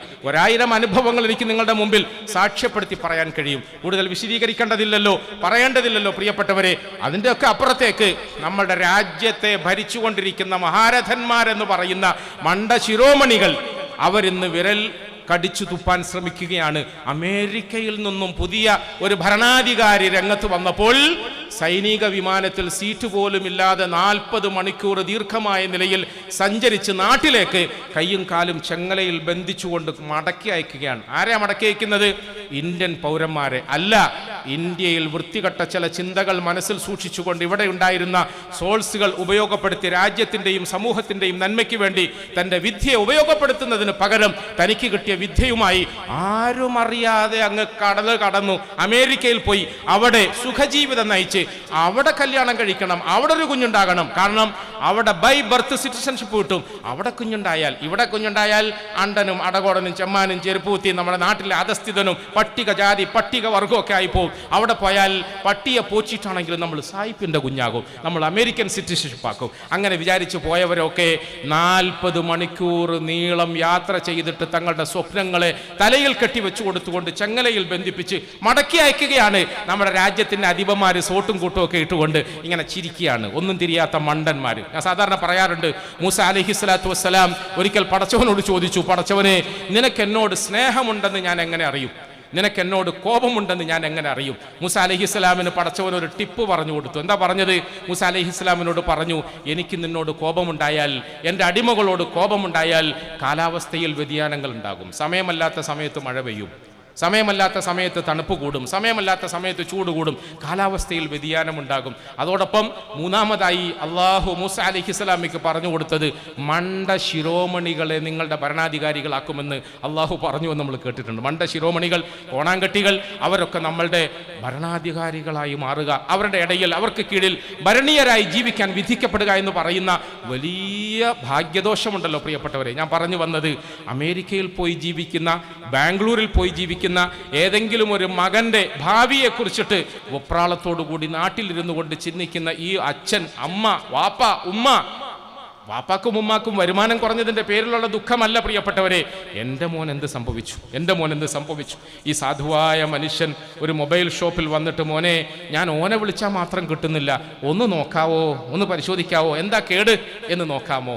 ആ മൊബൈൽ ഷോപ്പിൻ്റെ ഓണർ ഇങ്ങോട്ട് വാങ്ങിയിട്ട്, നോക്കിയപ്പം നേരത്തെ പറഞ്ഞ ട്യൂൺ ഇങ്ങനെ കേൾക്കുകയാണ്, ട്യൂണ് കേൾക്കുക. അപ്പം അവന് ആ നമ്പർ നോട്ട് ചെയ്തിട്ട് അവൻ്റെ മൊബൈലിൽ നിന്നും വിളിച്ചു, ഹലോ ഹലോ സുമേഷാണോ? ഞാൻ പേര് പറയുന്നത് സാങ്കല്പികമാണ് കേട്ടോ. അതെ സുമേഷാണല്ലോ. ആരായിരുന്നു? ഞാനേ നിന്റെ അച്ഛൻ്റെയും അമ്മയുടെയും വീട്ടിൻ്റെ അടുത്തുള്ള ഒരു ഷോപ്പ്. എന്താ വിഷയം? അല്ല, അച്ഛൻ ഇവിടെ വന്നിട്ടുണ്ട്. അച്ഛൻ നിങ്ങളെ വിളിക്കാൻ ശ്രമിച്ചിട്ട് കുറേ മെനക്കെട്ടു, കിട്ടുന്നില്ല പോലും. എന്താ ദയവ് ചെയ്ത് ഈ വിഷയം പറഞ്ഞ് നിങ്ങൾ ഇനി മേലിൽ എന്നെ വിളിക്കരുത്. അച്ഛനോട് മര്യാദയ്ക്ക് ഇരുന്നോളാൻ പറയണം. അപ്പോൾ ഇയാൾ ഇവിടുന്ന് പറയുന്നു, മോനെ അവൻ്റെ അമ്മയ്ക്ക് സുഖമില്ല, അവൾ മരിക്കാൻ കിടക്കാണ്. മരണത്തിന് മുമ്പ് അവനുമായി ഒരു വാക്ക് ചോദിക്കണം, പറയണം, മിണ്ടണമെന്ന് ആശയമുണ്ട്, ആഗ്രഹമുണ്ട്, അവനെ ഒന്ന് കാണണമെന്ന് ആഗ്രഹമുണ്ട്. ഇത് പറഞ്ഞപ്പം പറയാം. പിന്നെ അമ്മയെ ഞാൻ തൊട്ടടുത്തുള്ള വൃദ്ധസദനത്തിലാക്കിയിട്ടുണ്ട്. ശരിയാ മോനെ, അവൻ ഞങ്ങളെ ഒരു നല്ല വീട്ടിൽ കൊണ്ടുപോയി പാർപ്പിച്ചിട്ടുണ്ട്. ഞാനും ഓളും അവിടെയാണ്. പക്ഷേ അമ്മ മരിക്കാൻ കിടക്കുന്നു. അമ്മയ്ക്ക് അവസാനമായി മോനോടൊരു വാക്ക് മിണ്ടണമെന്ന് ആശയമുണ്ട്, മോനെ ഒരു നോക്ക് കാണണമെന്ന് ആവശ്യമുണ്ട്. ഈ മകൻ പീഡിയക്കാരൻ്റെ ഫോണിൽ തിരിച്ചു പറഞ്ഞു, ഇനി മേലിൽ ഈ അച്ഛൻ്റെ ആവശ്യവുമായി നിങ്ങൾ എന്നെ വിളിക്കരുത്. ടപ്പ് കട്ട് ചെയ്തു. ഞാൻ പറയുന്നത് പഠിച്ച് വളർന്ന് പടച്ചവനില്ലാതെ, പരലോകമില്ലാതെ, അള്ളാഹും റസൂലുമില്ലാതെ, ഖുർആനും ഹദീസുമില്ലാതെ നമ്മുടെ പ്രിയപ്പെട്ട കിടാങ്ങൾ നശിക്കുന്നു എന്ന് പറയുന്നതിനേക്കാൾ ഉപരി വാപ്പയറിയാതെ, ഉമ്മയറിയാതെ, സഹോദരനെ അറിയാതെ, സഹോദരി അറിയാതെ, ജീവിതത്തെക്കുറിച്ചിട്ട് വ്യക്തമായ കാഴ്ചപ്പാടുകളില്ലാതെ ജീവിതം അടിച്ചു പൊളിച്ച് നശിപ്പിക്കാനാണ് എന്നുള്ള ഒരു തെറ്റിദ്ധാരണയോടുകൂടി ജീവിച്ചു പോകുമ്പോൾ പ്രിയപ്പെട്ടവരെ, പരിശുദ്ധ ഖുർആൻ നെഞ്ചിലേറ്റിക്കൊണ്ട് സമൂഹത്തിലേക്ക് ഇറങ്ങുന്ന നിങ്ങൾ നല്ല വാപ്പമാരാകാൻ പഠിക്കണം. അതെ, എൻ്റെ ശബ്ദം കേൾക്കുന്ന പ്രിയപ്പെട്ട സഹോദരിമാർ, ഞങ്ങൾ ഇവിടുന്ന് നിങ്ങളെ പടച്ചു ഭൂമിയിലേക്ക് സമ്മാനിക്കുന്നത് നല്ല സഹോദരിമാരായിട്ടാണ്. നല്ല സഹോദരി എന്ന് പറഞ്ഞാൽ നിൻ്റെ വായിൽ നിന്ന് മുതിർന്നു വീഴുന്ന വാക്കുകളിലൂടെ സഹോദരങ്ങൾക്ക് വാത്സല്യവും സ്നേഹവും ഉണ്ടാക്കണം. നിന്റെ പെരുമാറ്റത്തിലൂടെ നിന്റെ കുടുംബത്തിൻ്റെ ഉള്ളിൽ ആശ്വാസവും സമാധാനവും ഉണ്ടാക്കണം. നീ ഇന്നൊരു സഹോദരിയാണ്, നീ ഇന്നൊരു മകളാണെങ്കിൽ മകളായ നിന്നിൽ നിന്ന് നിന്റെ മാതാപിതാക്കൾക്ക് നല്ല പെരുമാറ്റങ്ങൾ മാത്രം അനുഭവിക്കാൻ കഴിയണം. മകളായ നീ നാളെ ഒരു പുതിയ പെണ്ണായി മാറും. അഥവാ ഭാര്യാപദം അലങ്കരിക്കാൻ അള്ളാഹുവിൻ്റെ അനുഗ്രഹത്താൽ നീ വിധിക്കപ്പെടും. നീ ഭാര്യയാകുമ്പോൾ നിന്റെ ഭർത്താവിനോട് നല്ല നിലയിൽ പെരുമാറി പഠിക്കണം. നീ ഭാര്യയാകുമ്പോൾ നിന്റെ ഭർത്താവിനോട് നല്ല നിലയിൽ പെരുമാറി പഠിക്കണം. ആ ഭാഗം പറയാൻ തുടങ്ങിയാൽ പിന്നെ ഈ ഇരിക്കുന്ന ആളുകൾ എന്നെ എറിഞ്ഞുകൊല്ലും, അധികം സമയം നീണ്ടുപോകും. ഭാര്യമാരാകാൻ ശ്രമിക്കുന്ന പ്രിയപ്പെട്ട നമ്മുടെ മുസ്ലിം സഹോദരിമാരുടെ ജീവിതത്തിൽ അവർ പഠിച്ചു വളരേണ്ട ഒരുപാട് സത്യങ്ങളുണ്ട്, സന്ദേശങ്ങളുണ്ട്.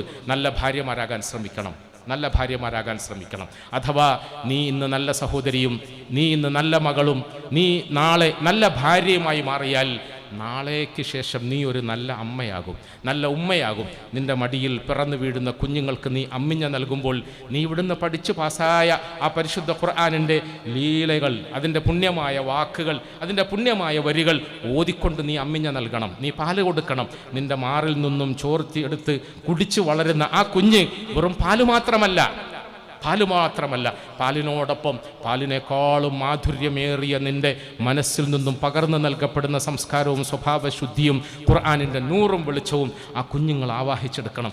ആ കുഞ്ഞുങ്ങൾ നിൻ്റെ മടിയിൽ വളർന്ന് മഹാരഥന്മാരായ സഹാബാക്കൾ, സലഫുസാലിഹീങ്ങൾ, മഹാന്മാരായ ഇമാമുകൾ, അയിമ്മത്തുൽ മുജ്തഹിദീങ്ങൾ, നമ്മൾ ഇമാം ബുഖാരി, ഇമാം ഷാഫി, ഇമാം അബൂ ഹനീഫ, ഇമാം അഹ്മദ് ബിൻ ഹംബൽ റഹിമഹുമുല്ലാ എന്നൊക്കെ പറയുന്നത് പോലെ അതിൻ്റെയും അപ്പുറത്തേക്ക് പ്രിയപ്പെട്ടവരെ, എൻ്റെ പ്രിയ സഹോദരിമാരെ കേൾക്കുമ്പോൾ ഫാത്തിമ ബീവി എന്ന ഒരു പെണ്ണിൻ്റെ കൊടിക്ക് കീഴിൽ അണിനിരന്നുകൊണ്ട് നാളെ സ്വർഗത്തിൽ പോകാൻ ആഗ്രഹിക്കുന്ന നിങ്ങൾ ഫാത്തിമയെ പോലെ നല്ല അമ്മയാകണം. ഫാത്തിമയുടെ മടിയിൽ വളർന്ന 2 കുഞ്ഞുങ്ങളുണ്ടായിരുന്നു.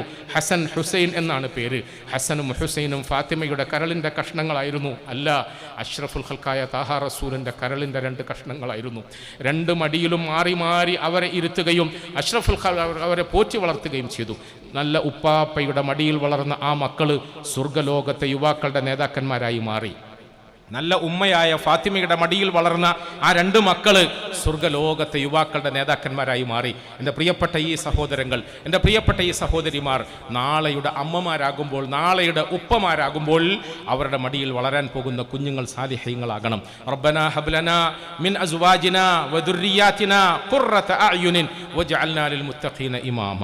അല്ലാഹുവേ, ഞങ്ങളുടെ കുടുംബങ്ങളിൽ, ഞങ്ങളുടെ ഭാര്യാ സന്താനങ്ങളിലൂടെ, ഞങ്ങളുടെ മക്കളിലൂടെ, ഞങ്ങളുടെ കൂട്ടുകുടുംബാദികളിലൂടെ ഞങ്ങളുടെ കണ്ണിന് കുളിർമ നൽകണമേ, സന്തോഷം പകരണമേ എന്ന പ്രാർത്ഥന നമ്മുടെ ജീവിതം കൊണ്ട് അനർത്ഥമാക്കാൻ നമുക്ക് സാധിക്കണം. ഞാൻ പറഞ്ഞു നിർത്തുകയാണ്.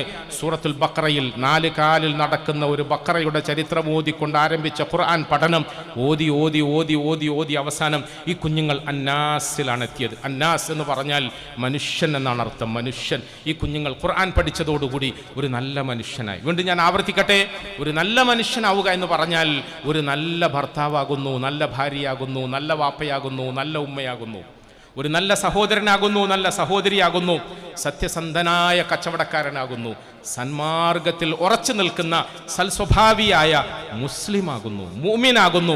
അങ്ങനെയൊക്കെ നമ്മുടെ ഈ കിടാങ്ങളെ കാണുമ്പോൾ നമ്മുടെ കണ്ണിന് കുളിർമയുണ്ടാകണം. ആ കുളിർമ അള്ളാഹു നമുക്കൊക്കെ നൽകി അനുഗ്രഹിക്കുമാറാകട്ടെ. ഒരുപാട് ചരിത്രങ്ങളും സംഭവങ്ങളും ഒക്കെ പറഞ്ഞ് എൻ്റെ മനസ്സിനെ ആവേശം കൊള്ളിക്കാൻ എൻ്റെ പ്രിയങ്കരമായ മാതൃസ്ഥാപനത്തിലേക്ക് ഞാൻ പ്രസംഗാവേശത്തോടു കൂടിയാണ് വന്നത്. പക്ഷേ എൻ്റെ പ്രസംഗത്തിൽ ഞാൻ ആരംഭത്തിൽ സൂചിപ്പിച്ചതുപോലെ അത്തരം പ്രഭാഷണത്തിൻ്റെ ശൈലികളൊക്കെ നഷ്ടപ്പെട്ടു പോയി. പ്രിയപ്പെട്ടവരെ, അനുഭവങ്ങളിലൂടെ ചില കാര്യങ്ങൾ മാത്രം നിങ്ങളുടെ മുമ്പിൽ ഓർമ്മപ്പെടുത്തിക്കൊണ്ട് ഞാൻ എൻ്റെ വാക്കുകൾ ഉപസംഹരിക്കുകയാണ്. നമ്മളെ സംബന്ധിച്ചിടത്തോളം ഈ പറയുന്ന തരത്തിൽ ജീവിത പുസ്തകത്തിൽ എഴുതി ചേർത്ത ഓരോ അധ്യായങ്ങളെയും വായിക്കുമ്പോൾ അഭിമാനത്തോടുകൂടി ജീവിച്ചിരിക്കുന്ന പിൻഗാമികൾക്കും നമ്മുടെ മുമ്പിൽ മയ്യത്തായിട്ടും മറന്നുപോകാത്ത അവസ്ഥയിൽ ഖബറിടത്തിൽ സ്വർഗം അനുഭവിക്കുന്ന നമ്മുടെ പ്രിയങ്കരനായ മുത്തവല്ലിയെ സംബന്ധിച്ചിടത്തോളം നമുക്ക് തൊട്ട് കാണിക്കാൻ കഴിയുന്ന മഹത്തായ ഒരു മാതൃകയാണ് അദ്ദേഹം. അദ്ദേഹത്തിൻ്റെ ജീവിതത്തിൽ ബുദ്ധിയും കഴിവും വിദ്യയും പണവും സാമ്രാജ്യത്തിന് തുല്യമായ കച്ചവട മേഖലകളുമൊക്കെ അദ്ദേഹം എങ്ങനെ വിനിയോഗിച്ചു എന്ന് നമ്മൾ കണ്ടതാണ്. അദ്ദേഹത്തിൻ്റെ ജീവിതത്തിൽ പടച്ചവൻ നൽകിയ അനുഗ്രഹങ്ങളെ ഇന്നീ കാണുന്ന തരത്തിൽ പരലോകത്തിൻ്റെ സമ്പാദ്യമാക്കി മാറ്റിയത് നമ്മൾ കണ്ടതാണ്. ഇതൊന്നും പ്രസംഗിക്കാൻ മാത്രമല്ല, വേണമെങ്കിൽ നമുക്ക് തൊട്ട് കാട്ടി പരിചയപ്പെടുത്താൻ ഉതകുന്ന നിലയിൽ നമ്മുടെ മുമ്പിൽ ജീവിച്ചിരുന്ന മഹാരഥന്മാർ വെട്ടിത്തെളിച്ച വഴിയിലൂടെ നമുക്ക് നടക്കാൻ കഴിയണം. ചിലപ്പോൾ നമ്മുടെ കയ്യിൽ പണം കുറവാണെങ്കിലും നമുക്ക് പടച്ചവൻ തന്ന ആരോഗ്യം, നമുക്ക് പടച്ചവൻ തന്ന നാവ്, നമുക്ക് പടച്ചവൻ തന്ന കർമ്മശേഷി, നമുക്ക് പടച്ചവൻ തന്ന ഇൽമ്, ഇതൊക്കെ ഉപയോഗപ്പെടുത്തി നമുക്ക് ഉപകാരപ്പെടണം, നമ്മുടെ കുടുംബങ്ങൾക്ക് ഉപകാരപ്പെടണം, സമൂഹത്തിന് ഉപകാരപ്പെടണം. നമ്മുടെ പ്രിയങ്കരികളായ സഹോദരിമാരെ വീണ്ടും വീണ്ടും കേൾക്കണം. നിങ്ങൾ നിങ്ങളുടെ പ്രഭാഷണങ്ങളിലൂടെയും ഖുത്ബകളിലൂടെയും അല്ല, നിങ്ങൾ പോയി കയറുന്ന വീടുകളിൽ നിങ്ങളുടെ രഹസ്യമായ പ്രബോധന പ്രവർത്തനങ്ങളിലൂടെ അഥവാ നിങ്ങളുടെ പെരുമാറ്റ ശുദ്ധിയിലൂടെ ഈ മലപ്പുറം ജില്ലയിൽ വിപ്ലവകരമായ ഒരു മാറ്റമുണ്ടാകണം. കേരളത്തിലൊട്ടാകെ വിപ്ലവകരമായ മാറ്റമുണ്ടാകണം. നിങ്ങളുടെ സ്വഭാവവും പെരുമാറ്റവും ശബ്ദവും ഒക്കെ കണ്ട് നിങ്ങളുമായി ബന്ധപ്പെടുന്നവർക്കൊക്കെ ദീനുണ്ടാകണം. അഷ്റഫുൽ ഖൽഖ് സല്ലല്ലാഹു അലൈഹി വസല്ലം 23 വർഷക്കാലത്തെ കഠിന പ്രയത്നത്തിൻ്റെ ഒടുവിൽ അവിടുത്തെ വിശപ്പും ദാഹവും ത്യാഗവും പ്രയാസങ്ങളും ബുദ്ധിമുട്ടുകളും ഒക്കെ മറന്നുകൊണ്ട് ഇങ്ങനെ ഒരു ഉയർന്ന സ്ഥലത്ത് എഴുന്നേറ്റ് നിന്നുകൊണ്ട് ആകാശത്തേക്ക് നോക്കിക്കൊണ്ട് പറഞ്ഞൊരു ശബ്ദമുണ്ട്, അല്ലാഹുമ്മ അശ്ഹദ്, അല്ലാഹുമ്മ അശ്ഹദ്, അല്ലാഹുമ്മ അശ്ഹദ്. പടച്ചവനെ, ഞാൻ എൻ്റെ 23 വർഷക്കാലത്തെ ത്യാഗോജ്ജലമായ സഞ്ചാരത്തിലൂടെ പടുത്തുയർത്തിയ ഒരു പറ്റം ആളുകളാണ് ഈ തലപ്പാവ് ധരിച്ചുകൊണ്ട് മുമ്പിലിരിക്കുന്നത്. ഞാൻ നിങ്ങൾക്ക് ദീൻ എത്തിച്ചു തന്നു, ഞാൻ നിങ്ങൾക്ക് ഖുർആൻ പഠിപ്പിച്ചു തന്നു, ഞാൻ നിങ്ങൾക്ക് തഖ്വ പറഞ്ഞു തന്നു, ഞാൻ നിങ്ങൾക്ക് ഈമാൻ പഠിപ്പിച്ചു തന്നു, നിങ്ങൾക്ക് ഞാൻ സ്വഭാവശുദ്ധി പഠിപ്പിച്ചു തന്നു. ശരിയല്ലേ? ശരിയാണ് നബിയെ. അല്ലാഹുവേ നീ സാക്ഷിയാണ്, അല്ലാഹുവേ നീ സാക്ഷിയാണ്. അതിനുശേഷം അഷ്റഫുൽ ഖൽഖ് പറഞ്ഞ ഒരു അഭിമാനത്തിൻ്റെ പ്രഖ്യാപനമുണ്ട്. ആ പ്രഖ്യാപനമാണ് സമാപന സന്ദേശമായി ഞാൻ നിങ്ങളുമൊക്കെ ചെവി കൊണ്ട് കേൾക്കേണ്ടത്, അല്ല ഖൽബ് കൊണ്ട് കേൾക്കേണ്ടത്. അഷ്റഫുൽ ഖൽഖ് പറഞ്ഞു, അസ്ഹാബി കന്നുജൂം, അസ്ഹാബി കന്നുജൂം. ഞാനിവിടെ പഠിക്കുന്ന സമയത്ത് ഒരിക്കൽ പ്രസംഗിക്കാൻ കയറിയപ്പോൾ പരിശുദ്ധ ഖുർആനിൻ്റെ ആയത്ത് ഓതിയിട്ട് വബിൻ നജ്മി ഹും യഹ്തദൂൻ എന്ന് പ്രസംഗിച്ചിട്ടുണ്ട്. വബിൻ നജ്മി ഹും യഹ്തദൂൻ. ഞങ്ങളുടെ ഉസ്താദന്മാർക്ക് ഭയങ്കര സന്തോഷം, എന്നെ ഒരുപാട് കൺഗ്രാജുലേഷൻ ചെയ്തു. വബിൻ നജ്മി ഹും യഹ്തദൂൻ. നജ്മികളിലൂടെ വഴി അറിയാതെ ഇരുട്ടിൽ തപ്പുന്ന ആളുകൾ, ആഴക്കടലുകളിൽ അലഞ്ഞു തിരിയുന്ന ആളുകൾക്ക് ഇതാ ഉദിച്ചു നിൽക്കുന്ന ഒരു നക്ഷത്രത്തെ പോലെ എൻ്റെ അസഹാബികളെ ഞാൻ ആകാശത്തിൽ ഉയർത്തിപ്പിടിക്കുകയാണ്. ഈ നജിമികളെ ഞാൻ ആകാശത്തിൽ ഉയർത്തിപ്പിടിക്കുകയാണ്. അസ്ഹാബി ഖന്നുജൂം. ഇതാ ഇവരൊക്കെ നജിമികളാണ്, ഇവരൊക്കെ നജുമുകളാണ്, അഥവാ ആകാശത്തിൽ തിളങ്ങി നിൽക്കുന്ന നക്ഷത്രത്തിന് തുല്യരാണ്. വഴിയറിയാതെ അലയുന്ന, നേരത്തെ ബഷീർ സാഹിബ് മറ്റുമൊക്കെ സൂചിപ്പിച്ചല്ലോ ലോകത്തിൻ്റെ ദുർഘടമായ സഞ്ചാരത്തെക്കുറിച്ച്. അത്തരം ആളുകൾക്കൊക്കെ ഇനി വഴിയറിയില്ല എന്ന് പറയണ്ട, അവർക്കൊക്കെ ദിശ കാട്ടിക്കൊടുക്കാൻ, മാർഗം കാട്ടിക്കൊടുക്കാൻ എൻ്റെ സഹാബാക്കളുണ്ട്, എൻ്റെ ശിഷ്യന്മാരുണ്ട്, ഹാഫിളാത്തുകളായ. ഇത്രയും കാലം ഞങ്ങൾക്ക് മെഹ്റാബുകളിലും മിമ്പറുകളിലും ഗഷ്ത് താലീമുകൾക്ക് വേണ്ടിയിട്ട് പൊതു സദസ്സുകളിലുമൊക്കെ പുരുഷന്മാരെ സൃഷ്ടിക്കാനാണ് കഴിഞ്ഞതെങ്കിൽ അൽഹംദുലില്ലാ അടുക്കളകളിലേക്ക്, വീടകങ്ങളിലേക്ക്, കുടുംബത്തിൻ്റെ ഉള്ളിലേക്ക് പടച്ചുവിടാൻ അള്ളാഹു ഞങ്ങൾക്ക് കുറേ പെൺകുട്ടികളെയും തന്നു. ഇതാ കുടുംബങ്ങൾ ഇനി നന്നാകണം, വീടുകൾ ഇനി നന്നാകണം, നാട് നന്നാകണം. അസ്ഹാബി കന്നുജൂം, എൻ്റെ അനുയായികൾ ആകാശത്ത് തിളങ്ങുന്ന നക്ഷത്രങ്ങളെ പോലെയാണ്. ബി അയ്യിഹിം ഇഖ്തദൈതും വഹ്തദൈതും, മലപ്പുറംകാരെ, കേരളക്കാരെ, ലോകരെ, ഈ സന്ധ്യാസമയത്ത് അവസാനമായി ഞാൻ ഉറക്കെ പ്രഖ്യാപിക്കട്ടെ, എൻ്റെ അഷ്റഫുൽ ഖൽക്കിൻ്റെ വാക്കുകൾ കടമെടുത്തുകൊണ്ട് ഒരിക്കൽ കൂടി പറയട്ടെ. ഇവരിൽ ആരെ നിങ്ങൾ പിന്തുടർന്നാലും, അപ്പുറത്തുള്ള പെൺകുട്ടികളെ പിന്തുടർന്നാലും, ഈ ഇരിക്കുന്ന ആൺകുട്ടികളെ പിന്തുടർന്നാലും, ഇഹ്തദൈതും, നിങ്ങൾക്ക് നേർമാർഗം സിദ്ധിക്കാൻ കഴിയും. ഈ പ്രഖ്യാപനം അനർത്ഥമാകണം. നമ്മളെ കാണുന്നവർക്ക് ദീനുണ്ടാവണം, നമ്മളെ കേൾക്കുന്നവർക്ക് ദീനുണ്ടാകണം, നമ്മളിലൂടെ ലോകത്ത് ദീൻ വളരണം. അല്ലാഹു സുബ്ഹാനഹു വ തആല എന്നെയും നമ്മളെയും ഒക്കെ അതിനുവേണ്ടി കബൂലാക്കുമാറാകട്ടെ. നജ്മുൽ ഹുദായ അല്ലാഹു സ്വീകരിക്കുമാറാകട്ടെ, നജ്മികളെ അല്ലാഹു സ്വീകരിക്കുമാറാകട്ടെ. ഈ നജ്മ് നമുക്ക് വേണ്ടി പടുത്തുയർത്തി തന്ന നമ്മുടെ ബഹുമാന്യനായ മുത്തവല്ലിയെയും അദ്ദേഹത്തിൻ്റെ കുടുംബത്തെയും അല്ലാഹു അനുഗ്രഹിക്കുമാറാകട്ടെ. അല്ലാഹു സുബ്ഹാനഹു വ തആല നമ്മളെ പഠിപ്പിച്ച് വളർത്തിയ നമ്മുടെ ഉമ്മവാപ്പമാർക്കും നമ്മുടെ ഉസ്താദന്മാർക്കും ഉയർന്ന പ്രതിഫലം നൽകി അനുഗ്രഹിക്കുമാറാകട്ടെ. ഈ സദസ്സിൽ സംബന്ധിച്ച മുഴുവൻ സഹോദരന്മാരെയും അല്ലാഹു സ്വീകരിക്കുമാറാകട്ടെ. നമ്മൾ പറഞ്ഞു കേട്ടതിനേക്കാൾ ഉപരി നമ്മുടെ ജീവിതത്തിൽ പരിശുദ്ധ ഖുർആനിൻ്റെ സുന്ദരമായ മാതൃക ഉൾക്കൊണ്ടുകൊണ്ട് ജീവിതം നയിക്കാൻ, അവസാനം ഈമാനോടുകൂടി മരിക്കാൻ അല്ലാഹു സുബ്ഹാനഹു വ തആല നമുക്കൊക്കെ തൗഫീഖ് നൽകി അനുഗ്രഹിക്കുമാറാകട്ടെ. എൻ്റെ വാക്കുകളിൽ എന്തെങ്കിലും കുറവുകൾ വന്നു പോയിട്ടുണ്ടെങ്കിൽ, അധിക പ്രസംഗങ്ങൾ വന്നു പോയിട്ടുണ്ടെങ്കിൽ, സമയം അധികരിച്ചിട്ടുണ്ടെങ്കിൽ എന്നെ കേട്ട് സഹിച്ച എൻ്റെ പ്രിയങ്കരരായ ബഹുമാന്യരായ സദസ്യരെല്ലാം ക്ഷമിക്കണം. എനിക്ക് വേണ്ടി ദുആ ചെയ്യണം, നമ്മുടെ ഈ മക്കൾക്ക് വേണ്ടി ദുആ ചെയ്യണം, ദീനിയായ സ്ഥാപനങ്ങൾക്ക് വേണ്ടി ഒക്കെ ദുആ ചെയ്യണം. അല്ലാഹു സുബ്ഹാനഹു വ തആല നമ്മളെ അനുഗ്രഹിക്കുമാറാകട്ടെ. സ്വർഗ്ഗത്തിൽ നമ്മളെ ഒരുമിച്ച് കൂട്ടി സന്തോഷിപ്പിക്കുമാറാകട്ടെ. വആഖിറു ദഅവാനാ അനിൽ ഹംദുലില്ലാഹി റബ്ബിൽ ആലമീൻ. വസ്സലാമു അലൈക്കും വറഹ്മത്തുള്ളാഹി വബറകാതുഹു. ശുക്രൻ.